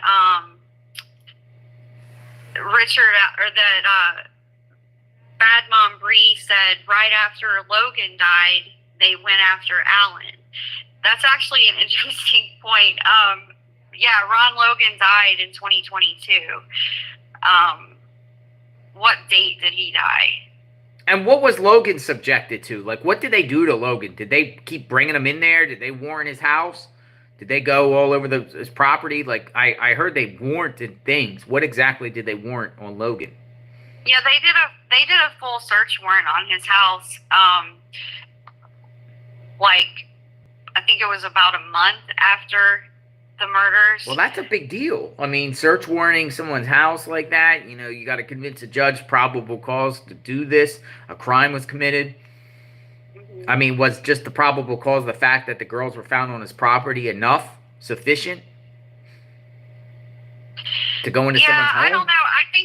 I think the other reason that he was a suspect, one of the big reasons, is not just because they were found on his property, but it was also that they found out he lied about his alibi that day, and he said he lied because I think he was on some type of Probation. He was on supervised probation. He was on where probation. he was only supposed to go certain places, and he says that day he drove to a fish store, and he wasn't, I guess. Also, wasn't it his vehicle was, he had some sort of vehicle driving infractions where he wasn't supposed to go only certain he was only supposed to go certain places. So that day he said that he drove to a fish store he wasn't supposed to go, and he told someone to lie about where he was. Fish store? As if he was fishing out there in the water? Or he was planning to go fishing out there in the water in back of his house? Yeah. I haven't seen anyone fish on that creek there at all. People fish there? Looks peaceful. No, I haven't. I haven't seen anybody fish. Does anyone know if people fish down there? Oh, fish for his pond. Yeah, stock your pond. Get some fish. Do some fishing. Therapeutic. Well, it could be for his aquarium. I mean, normally when you go to a fish store, that means aquarium. Yeah, he said, Monday afternoon, I was in Lafayette Aquarium World getting tropical fish for my aquarium. So when I came home, one of the neighbors asked for permission to come back here and search for the girls. And that's the first I heard anything about it, is what he told News 8 back in February 2017. So he said, I fooled with my tropical fish the whole time the search was going on Monday night, but then they didn't find them till around Tuesday at noon. He asked his cousin to lie to police and say that he drove Logan to the aquarium store because he wasn't supposed to be driving. Yeah, it stemmed from probation of a DUI and driving on a suspended license. Oh, so caught driving. So that was his explanation as to why he lied about his alibi that day. But he did lie about the alibi, and they were also found on his property. And, you know, he had a history. So they did a search warrant on his place. Which found nothing. Well, evidently not. Or, you know, I don't think that so I think that he died. There's some discrepancy on that, but I think that Ron Logan died January 24th, 2022. And he was never officially named as a suspect, but was he officially cleared? Was there any notes or anything out there that says that Ron Logan was cleared, like they were saying that Richard Allen cleared? Well, not that I know of, but there's no way we could know that. Yeah. So January, beginning of 2022, then 8 months later, then Richard Allen is on the radar after a volunteer pulls up some files. And then expedite the process a month later, boom, charged. Mm-hmm. Yeah. You know, it's just a reminder, folks, that, you know, it's crazy that, you know, if a body's found on your property, you could be totally innocent and then just be subjected to, you know, every behavior that you've done wrong under a microscope and having your house ransacked because of a body found on your property. Yeah. You know what I mean? Oh, by the way, since you were not supposed to drive, we're going to violate your probation. Mm-hmm. Yeah. You know, get you in there and shake you around and ruffle your feathers. Yeah. That sounds like that's sort of how it happened, yeah. But, you know, the other thing with Ron Logan, there's a lot of people still to this day who believe Ron Logan is guilty. A lot of people think that. Including his ex. his ex, yes, who seemed quite certain that he would have done this. Based off what? I mean, what type of? Okay, could someone reveal the charges that Ron Logan has? He has a bunch of like, I don't know, like drugs and anything to deal with minors. I don't know about minors, but she had just said in her interview that he was violent with women, and he had a history of being very violent like that. So when she heard about the crime and she heard about the girls being found on his property, she immediately said he finally killed somebody.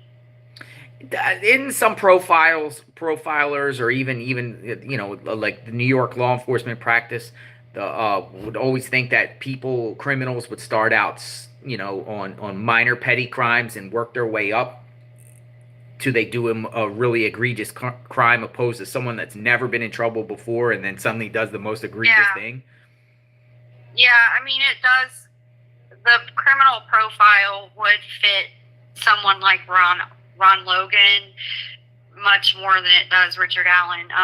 Bad Mom Bree also reminded me, at the time that this happened, 15 different people said the person in the bridge photo that was released was Ron Logan. 15 different people. It doesn't look like Ron Logan, does it? I think it could be him, but the other thing about this video, we talked about this yesterday. We only really just learned through this trial that the video we've seen all these years and the picture is extremely enhanced. And we talked about that when you enhance a photo, it can distort what it's actually supposed to look like. So it's really, I think that's why it's so difficult, because the picture is so grainy and all you really see are some shadows. And so, yeah, I mean, could it be Ron Logan? It's like, could it be Richard Allen? Who could it be?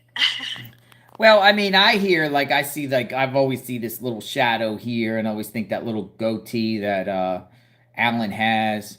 Allen's kind of like this, like, short little pudgy, he had weight on him at the time. I saw the videos of him in the pool hall. He has that same type of build. It's just, it's hard to tell. Plus, other people, online sleuths and all types of people, have enhanced this to make it more clear, but then you're not really trusting the authenticity of it, And you can make it like however you want to make it, in a sense. But, seems like this is the one that everyone's seen. It's just so far and grainy, you can't tell. You just can't see. I mean, but to me, it's like... because they had to crop it and zoom it way, way, way in. So that's the reason people have also said it looks that way. The person walking had like a limp. But I'm not necessarily... Oh, I'm sorry. This keeps falling. Going on that bridge, you got to kind of walk around and weave around those railroad tracks, because there's big gaps in between, and if you step over it or step through it, you're going to fall down through and drop 100 feet, 60 feet or something like that. So you got to be very careful navigating, walking through that railroad thing there, because I mean, there's big gaps in between, so you got to be careful. Yeah. And one of the police investigators at the time that they released that video and they showed the little clip of the man walking, he actually said, keep in mind, the person isn't walking like they normally would walk because they're navigating this bridge. So they kind of said, his gait and the way he's walking may not be how he actually walks, because he's trying to go over these slats in the bridge. Remember, I was walking over the other bridge, the one over there by the highway, the main bridge to walk over, and it was all icy. Yeah. And I was slipping all over the place, and you have to kind of like walk weird. Now, it was unseasonably warm that day, but I was walking kind of funny on that other bridge because of just the slipperiness and the ice. The bridge had all that ice. Wolfpack says shoulder to waist length is too long to be Richard Allen. They're saying the torso is too long to be Richard Allen. Bob Siegel posted this tweet out a couple minutes ago and says, day 7 testimony in the Richard Allen murder trial is all about tool mark examinations and trying to help jurors understand how investigators linked a cartridge found at the crime scene to a gun recovered in Richard Allen's house. An ISP expert cycled a cartridge through a real gun. So, okay, so they moved on to the gun. So so these witnesses on the bridge guy, I think they moved on to that. Now they're focusing on the gun. Mm-hmm. What's your take on that assessment there? That seems like they're bringing in a ISP expert. Yeah, well, that's kind of what I said earlier. I expected that the next thing we would start hearing about would be the bullet. So that's what they're doing. So they're bringing the bullet into this, and they're going to have their experts and different people come up and talk about the tool marks that can be left on a bullet cartridge when it is cycled through a gun.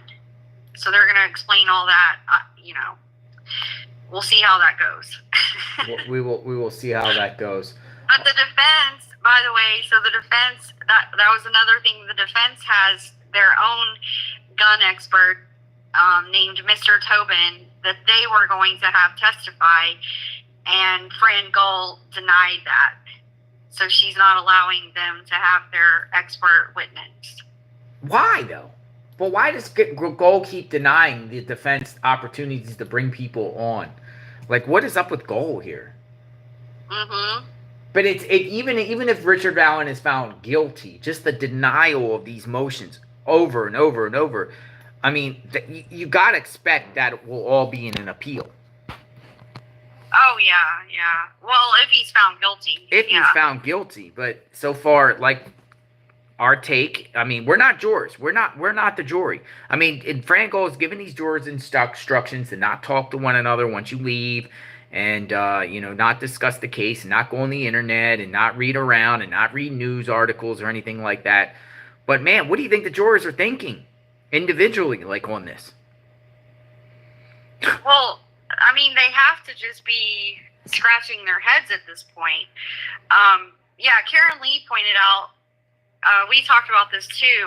She said, I hope Cross will mention unspent bullet could have come from Ron Logan's gun or law enforcement's gun. Now, the other thing was there was this neighbor, Brad Weber, who they're saying came home around 3:30, and that's the theory that Nick put out, that maybe Richard Allen was interrupted by this neighbor coming home. But the neighbor, I believe that they actually tried to test the bullet compared to his guns, and they weren't able to say yes or no if it was a match.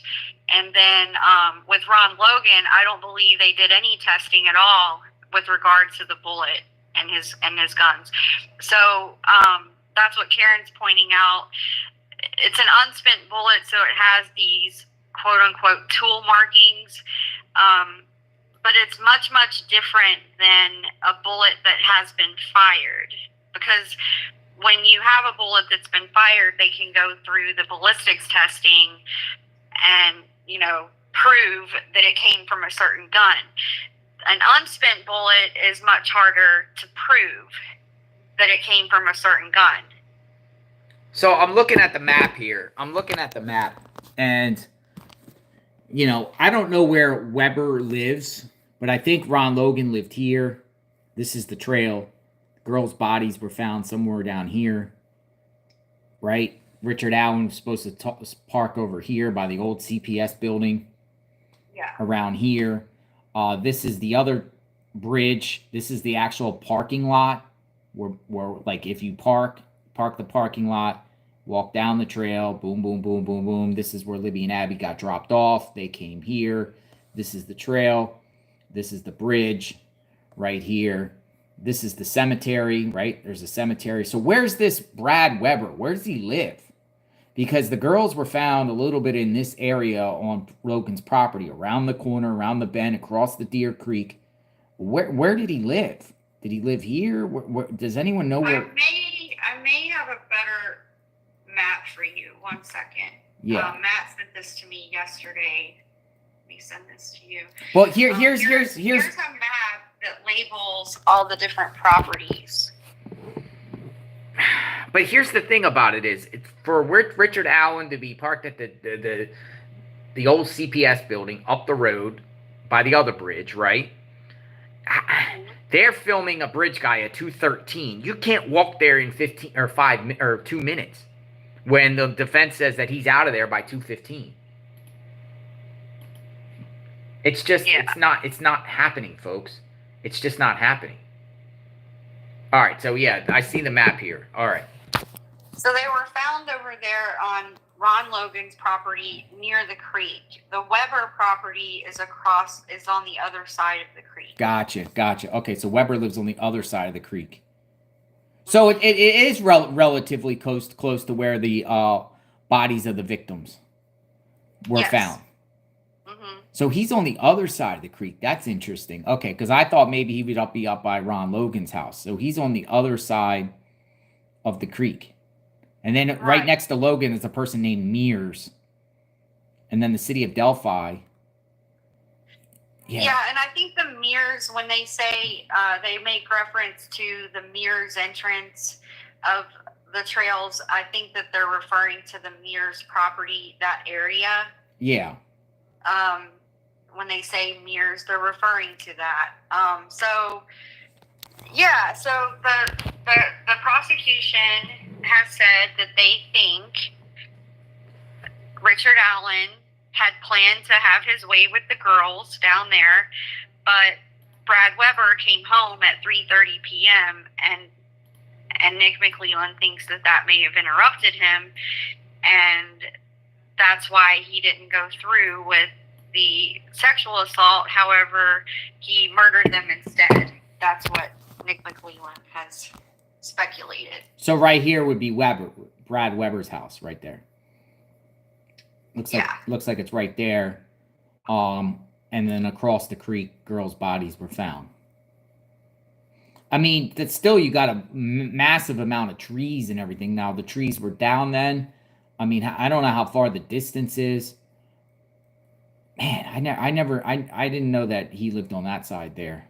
That's interesting. So we're talking about this property. Did he have any trail cams or any surveillance cams himself? Yeah, I don't know. Well, if he did, it hasn't been mentioned.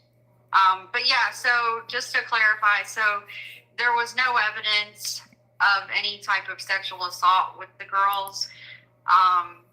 So the theory that Nick McClelland put out there is that he thinks that was Richard Allen's motive and his plan, but that he was interrupted. But the medical examiner testified there was no signs of SA. Okay, but going back to the testimony that just happened, they said the girls videoed that last video there at 2:13, right?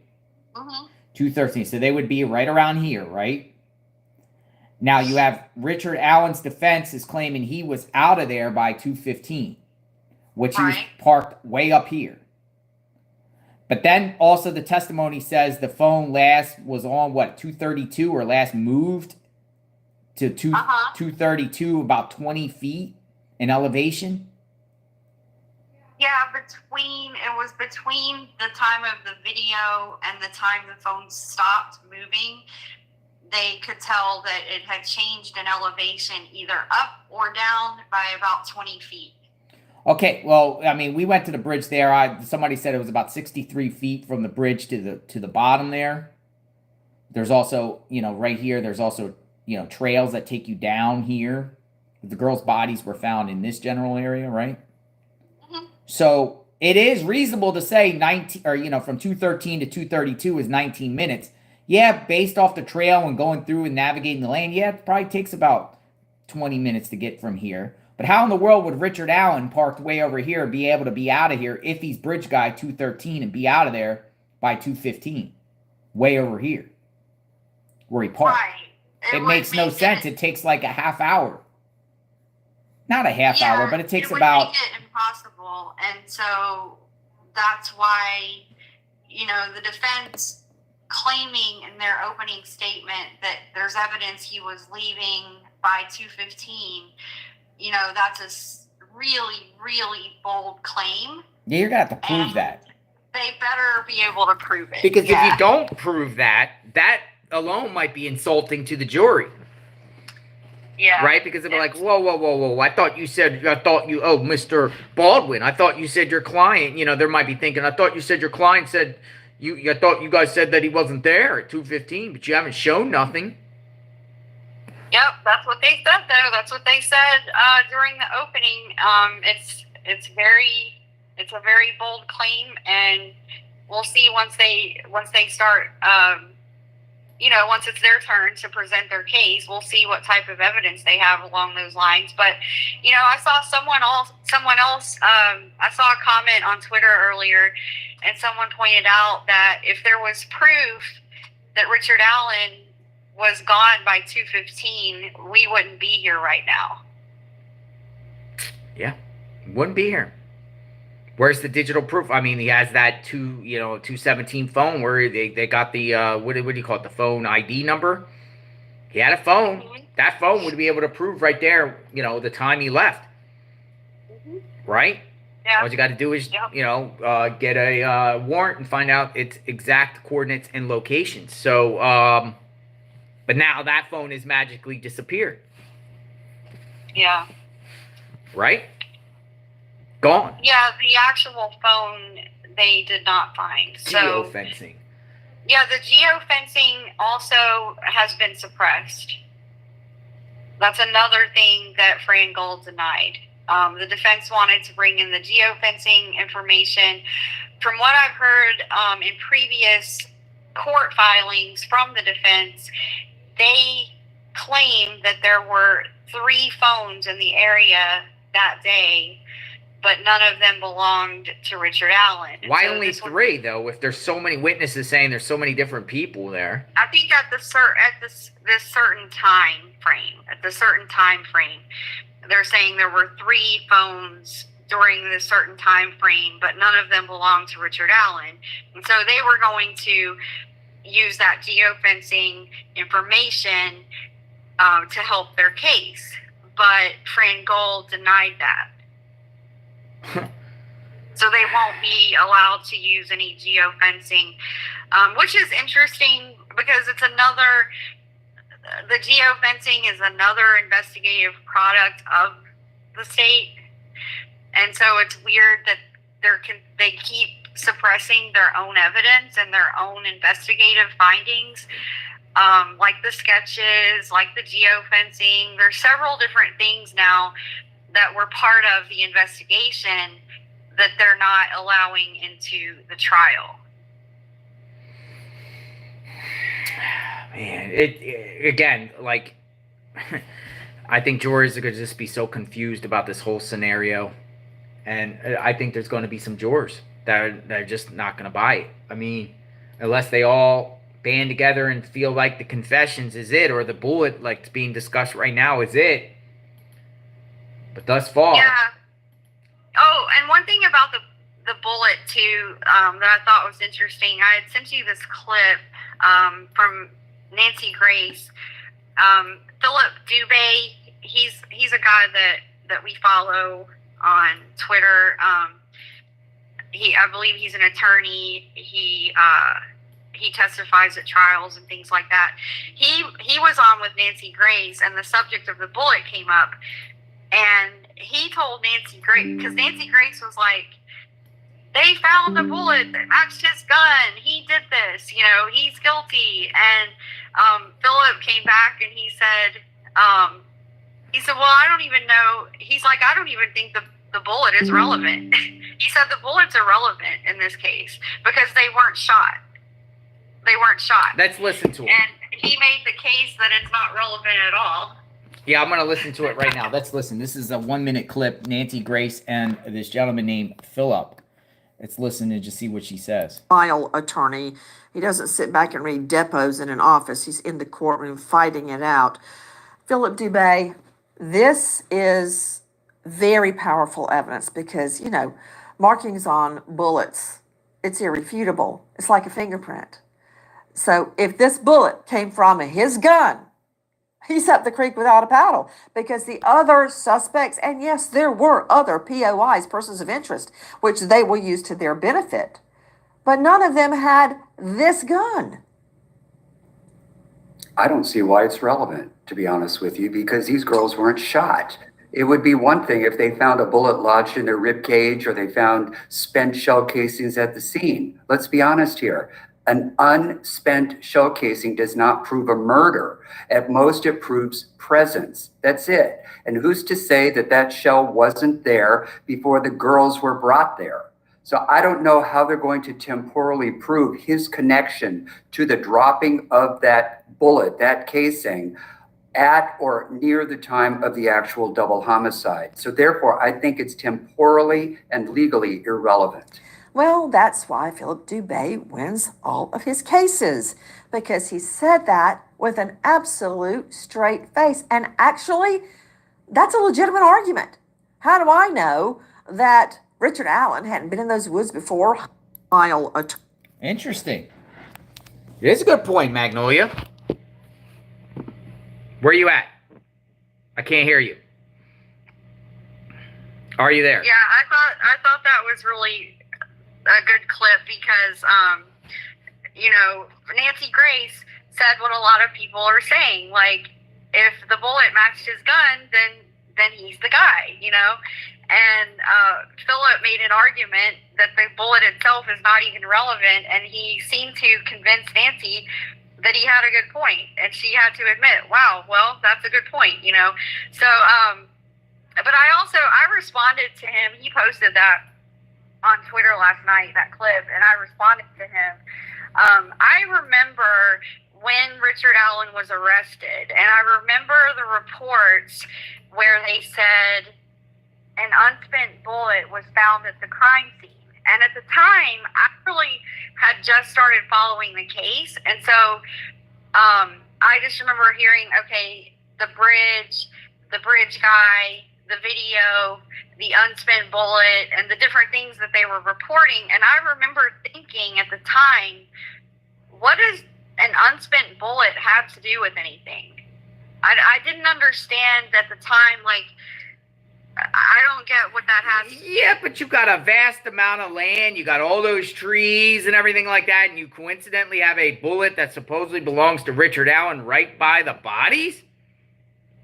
Of all the places, all the jelly beans out there in the bowl, and Richard Allen's jelly bean is right next to the victims. Well, yeah, but I just remember at the time, I just kept wondering, like, if it was unfired, how is that evidence of a murder? I just remember thinking well, it's not, and that's a great point. It's not, because it's not like they were shot. They were stabbed, apparently. It's not like... No, but no, that's not even my point at all. My point is, I'm talking about the day Richard Allen was arrested, the day it was announced. I remember seeing the reports in the Daily Mail and the different pictures of the bridge and all these different things.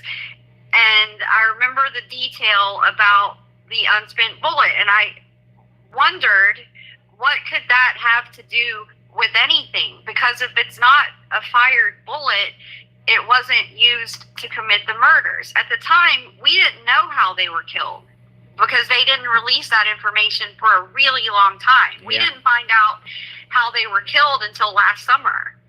So at the time, we didn't know how the murders happened. Well, some people even speculated. I thought to myself, well, an unspent bullet, it's not fired, so it couldn't have been used in the murders. So what does it have to do with this case? I remember thinking that at the time, and I was like, maybe I'm just missing something because I'm sort of new to the case, and I just kind of like brushed it off at the time, like, well, maybe I just don't understand, you know. But now here we are in the trial, and people are pointing out the same thing now. It's just always, the unspent bullet has just always been such an odd detail that's really out of place at this crime scene, especially now we know they weren't shot, their throats were cut. So even more, I'm like, what is the bullet? How does the bullet prove anything?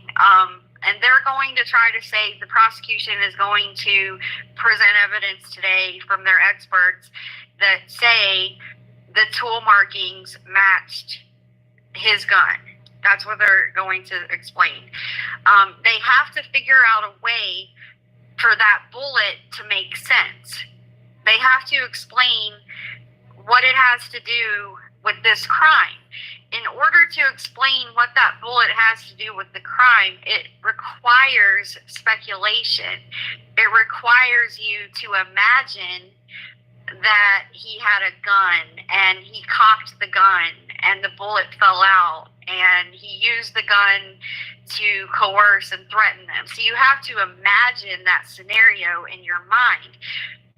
It requires total speculation.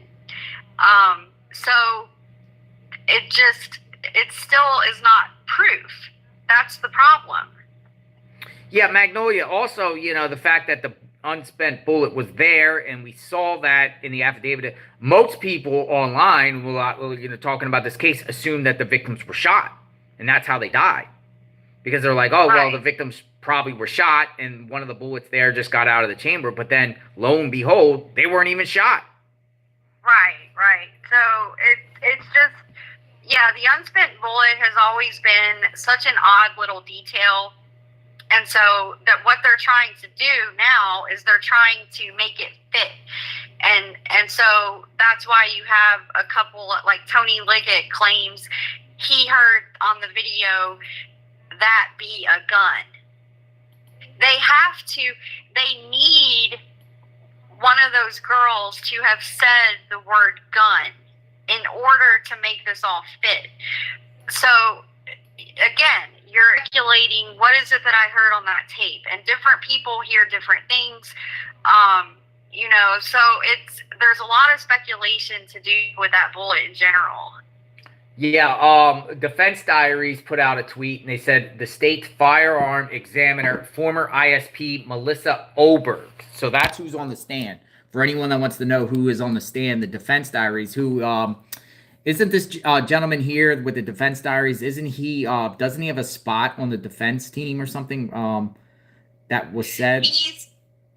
He's there on the request of Kathy Allen. Kathy Allen gave him one of the reserve seats. So Melissa Oberg. So that's who's on the stand. Let me do a little research on Melissa Oberg and find out. Former ISP, by the way. Former ISP. Melissa Oberg. Let's see if I can find anything on her. So this is going to be the gun expert. So they're using a former law enforcement person as their gun expert to try to establish. But yeah, Liggett saying, you know, that he, said they be a gun? Mm-hmm. What was the terminology? What was the said on that? That be a gun. That be a gun. Maybe to get in the juror's mind that maybe Richard Allen had a gun on him. Right, that's what they had, exactly. And so they're trying to piece together a theory.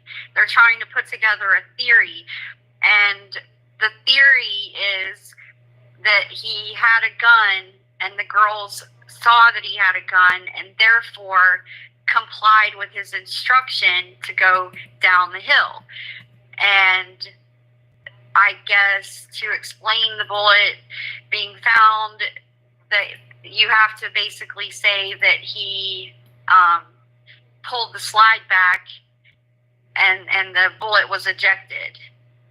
So a lot of it is just, like I said, it's really speculative. Yeah, I'm looking for this individual. There's no pictures of her on Google Images. I'm trying to find out who she is. Who's the woman? Who's Melissa Oberg? because her testimony is going to be critical in swaying the jury for the prosecution. Yeah, and the other thing that's just insane is the other day when they had one of the crime scene technicians on the stand, they admitted that they didn't take a photo of the bullet in the ground. They didn't take a bullet of it being pulled out of the ground. There's no video. So we really just have to take their word for it that this bullet was found point down a couple inches in the dirt. I found her. That's what they say. I found but they her. did not photograph it so remember last week they presented all these different crime scene photos. There was like a few dozen crime scene photos, and the bullet was not part of the crime scene photos. So we kind of just have to take their word for it that they saw it in the ground when they used luminol. They said they used luminol and they saw a glitter on the ground. And when they looked closer, it was the end of a bullet that was stuck into the ground. So that's what they said. That's how they said that they found it. They admitted that they didn't even take a picture of it, which I think is just completely insane because that's their only physical evidence. And in fairness, it's probably their strongest piece of evidence. So I can't believe that it wasn't photographed. I also can't believe that those sticks were left there with blood on them. Like how? And then they're like, we didn't even test the sticks. We didn't test the sticks for DNA. I mean, remember the other day when we were looking for Joseph Couch in the mountains and they still had those gloves, crime scene gloves left all over the scene and where his body was found? Yeah. I mean, people leave things behind. They did, yeah. They leave things behind. This is Melissa. This is who's on the stand right now. There's an article from 2017. This is their expert right here. Her name is Melissa Oberg.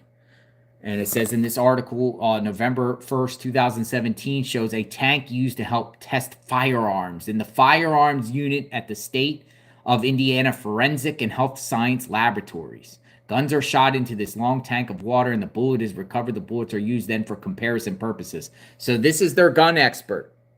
So just so you guys have a face to who is testifying right now on the stand for the former ISP, I guess, gun expert, Melissa Oberg. So that's her. Yeah, Aries said in the chat, we want the murder weapon, not a bullet. That's another problem they have is they admitted in testimony that they don't know what type of weapon was. They don't know. At first they said they thought it was a serrated knife and a smooth edge knife, and now it could be a box cutter. So they don't even know what the murder weapon is, let alone have the murder weapon. All they have is this bullet, like we already talked about, was obviously not used in the murders. So, and Luke is in the chat, Curious Luke. He said, to compare the round found in Delphi, Oberg fired the unspent round and destroyed it. So the bullet that we're talking about, the bullet we've been talking about all day, has actually been destroyed. So now it's, that's if the bullet don't fit, you must acquit. How about that slogan? How about Baldwin says something about that, as if it's like OJ's glove, if it doesn't fit, you must acquit. He might say that. He might say that, right? Crazy, something about a gun, if the bullet doesn't fit, you must acquit. Hey, Baldwin and Rozzy, listen up. You should say that. Make it interesting. The media would put that everywhere. Yeah. I mean, I wish this was televised for sure. I mean, we need, we are relying on people right now. So it's the ISP gun expert on the stand. So it's gun day in Delphi. Mm-hmm. Scout says, I sent you a tip regarding Holman and MP sketch. We'll have to check that out. Did you see a tip, anything coming in with Holman or the MP sketch Magnolia through the tip line? Magnolia manages the tip line. Well, I'll look. I haven't. I'm not on there now, but I'll look for it. If the bullet doesn't fit, Ron Logan did it. How about that? Yeah. Or Keegan Klein, or Elvis Fields, or who's the other two ones? Oh no, Karen Lee admitted she owns a box cutter. Uh-oh. Karen Lee might be Bridge Guy. Maybe one of the 9/11 hijackers did it with one of their box cutters. It's so it's wild, folks. And but we'll continue to monitor the situation and we'll give you our take on it, and we'll continue to evaluate the other people that are there in the courthouse, brave souls out there weathering the weather and waiting in line. I mean, that's a tedious thing, and getting there and taking their notes and sharing their analysis. And we are looking at everyone's analysis and trying to get an understanding of what's happening inside this secretive, restrictive trial, the state of Indiana versus Richard Allen. Anything else to add, Magnolia? Yeah, we'll be following it closely today. Now that they have moved on to the bullet evidence, we'll see what these prosecution experts have to say, and if they make any headway with the jury. Because so far, like you said, it's been a dud. Well, I mean, a dud as far as laying out a case against Allen. I mean, the only reason why, like I said, about these witnesses being brought on, even though they're not saying, hey, it's him, it's just laying that there was somebody out there. Yeah. And then I think the prosecution's going to hone in and say that somebody is Richard Allen. Yeah. Well, I think today when these the prosecution witnesses are up there talking about the bullet and whatever experts they call up, I can imagine that Baldwin and Rozzi will probably go ham on those people in their cross-examination. I'm just guessing, especially since they were denied their own gun expert. I still don't see people, I still see some of these clips where Baldwin and Rozzi come to the court hearing, but I don't see any media asking them anything. Like, how do you think the day went? What's the next move? Or how's your client feeling? What's the strategy? There's no questioning to get an understanding, because I'm sure maybe they want to say something, but no one has even dared to ask them that question. They just stare there and take photos and videos without asking questions. That's not, like Baldwin said, journalism. Where's the journalists? Well, yeah, they're not doing journalism. They're getting B-roll. B-roll for their own footage and their own, They're getting B-roll for their reports. That's all it is. B-roll footage. That's all it is. Wow. All right. Anything else to add? Nope. Coffee's cold. We've been on for a while. Good morning, everyone. It's as if we're there and we're kind of just monitoring the Twitter sphere. 11:22. So the fact that some people have already tweeted out implies to me that they got that 11 a.m. break. Oh, yeah. So what usually happens, folks, with this trial is starts at 9. Usually around 11 to 11:30-ish, you'll start seeing some tweets out there describing maybe what is going on.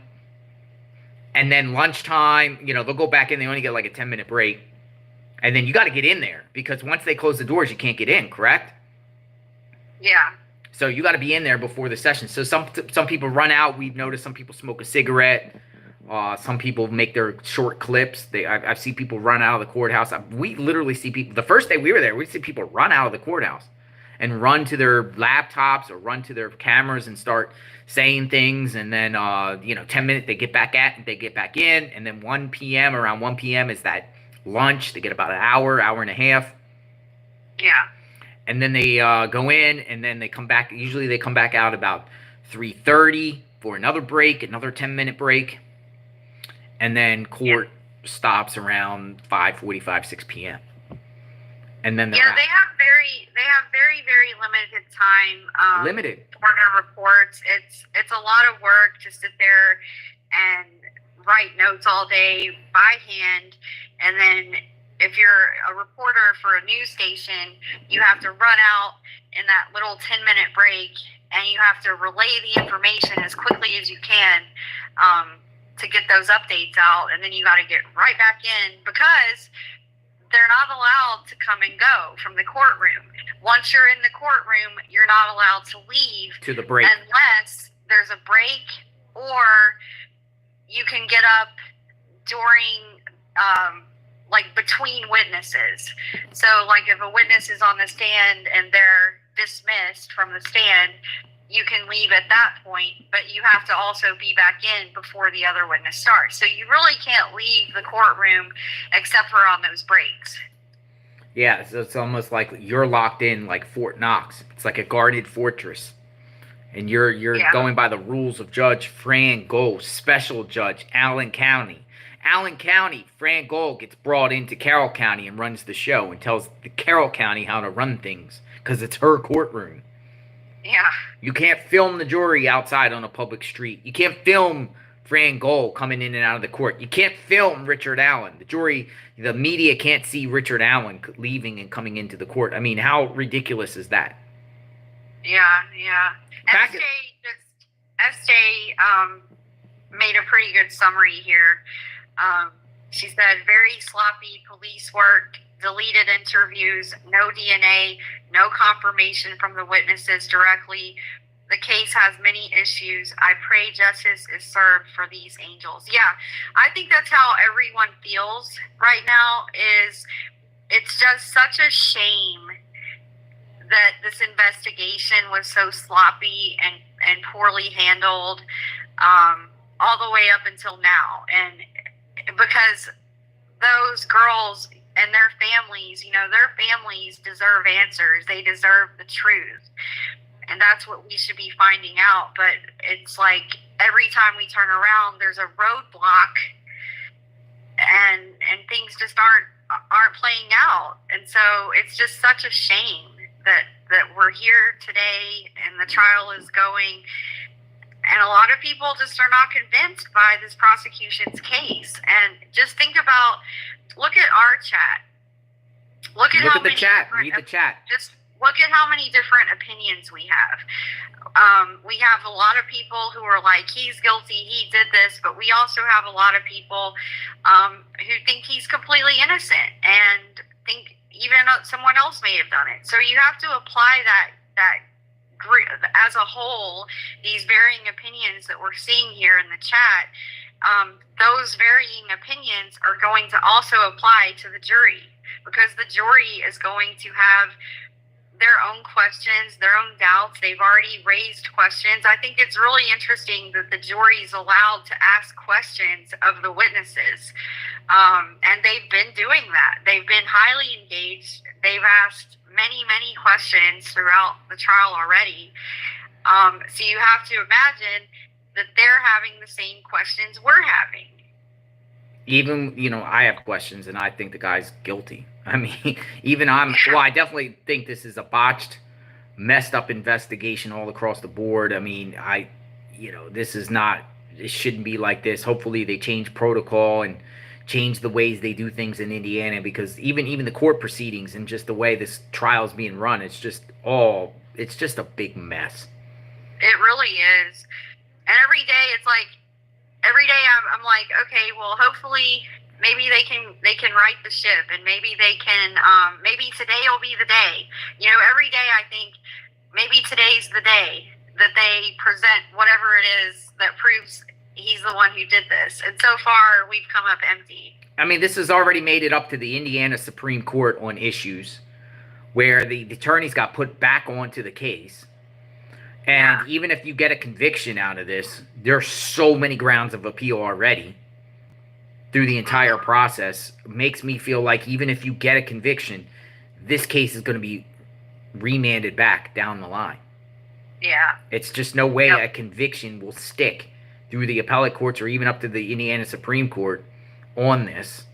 And I think, years down the line, if we get a conviction, we're jumping the gun here, but if there's a conviction here, I feel like we'll be back to square one in a few years down the line. Mm-hmm. On appeal, kicked back, new trial. But even with this craziness and nonsense thus far, again, you don't get an acquittal. Deadlocked jury. Yeah. Then what? You got to do the whole process all over on a crazy case as it is, and we go round 2 again. What, a year from now? He sits. He continues to sit. They're not going to let him out. Yeah, it's going to be a real travesty if it's a hung jury. In many, many, many ways. Wow. All right, folks. JLR Magnolia investigates. Anything else, Magnolia? I'm sure No. you're tired. Yeah. We've been talking a lot this morning. Okay, so we got other cases. We got other things we are covering. So we will keep you informed on JLR Investigates. Subscribe to the channel, like, hit the notification button. Thank you, members. Thank you, subs. Thank you for all your opinions. We cover true crime 24/7, 365. I want to go back. I want to go back to Delphi, especially the back end of the trial. So I think I'm going to have to go on Priceline and Expedia and try to figure this out. I want to go back. I want to go back because especially once the prosecution ends presenting their side.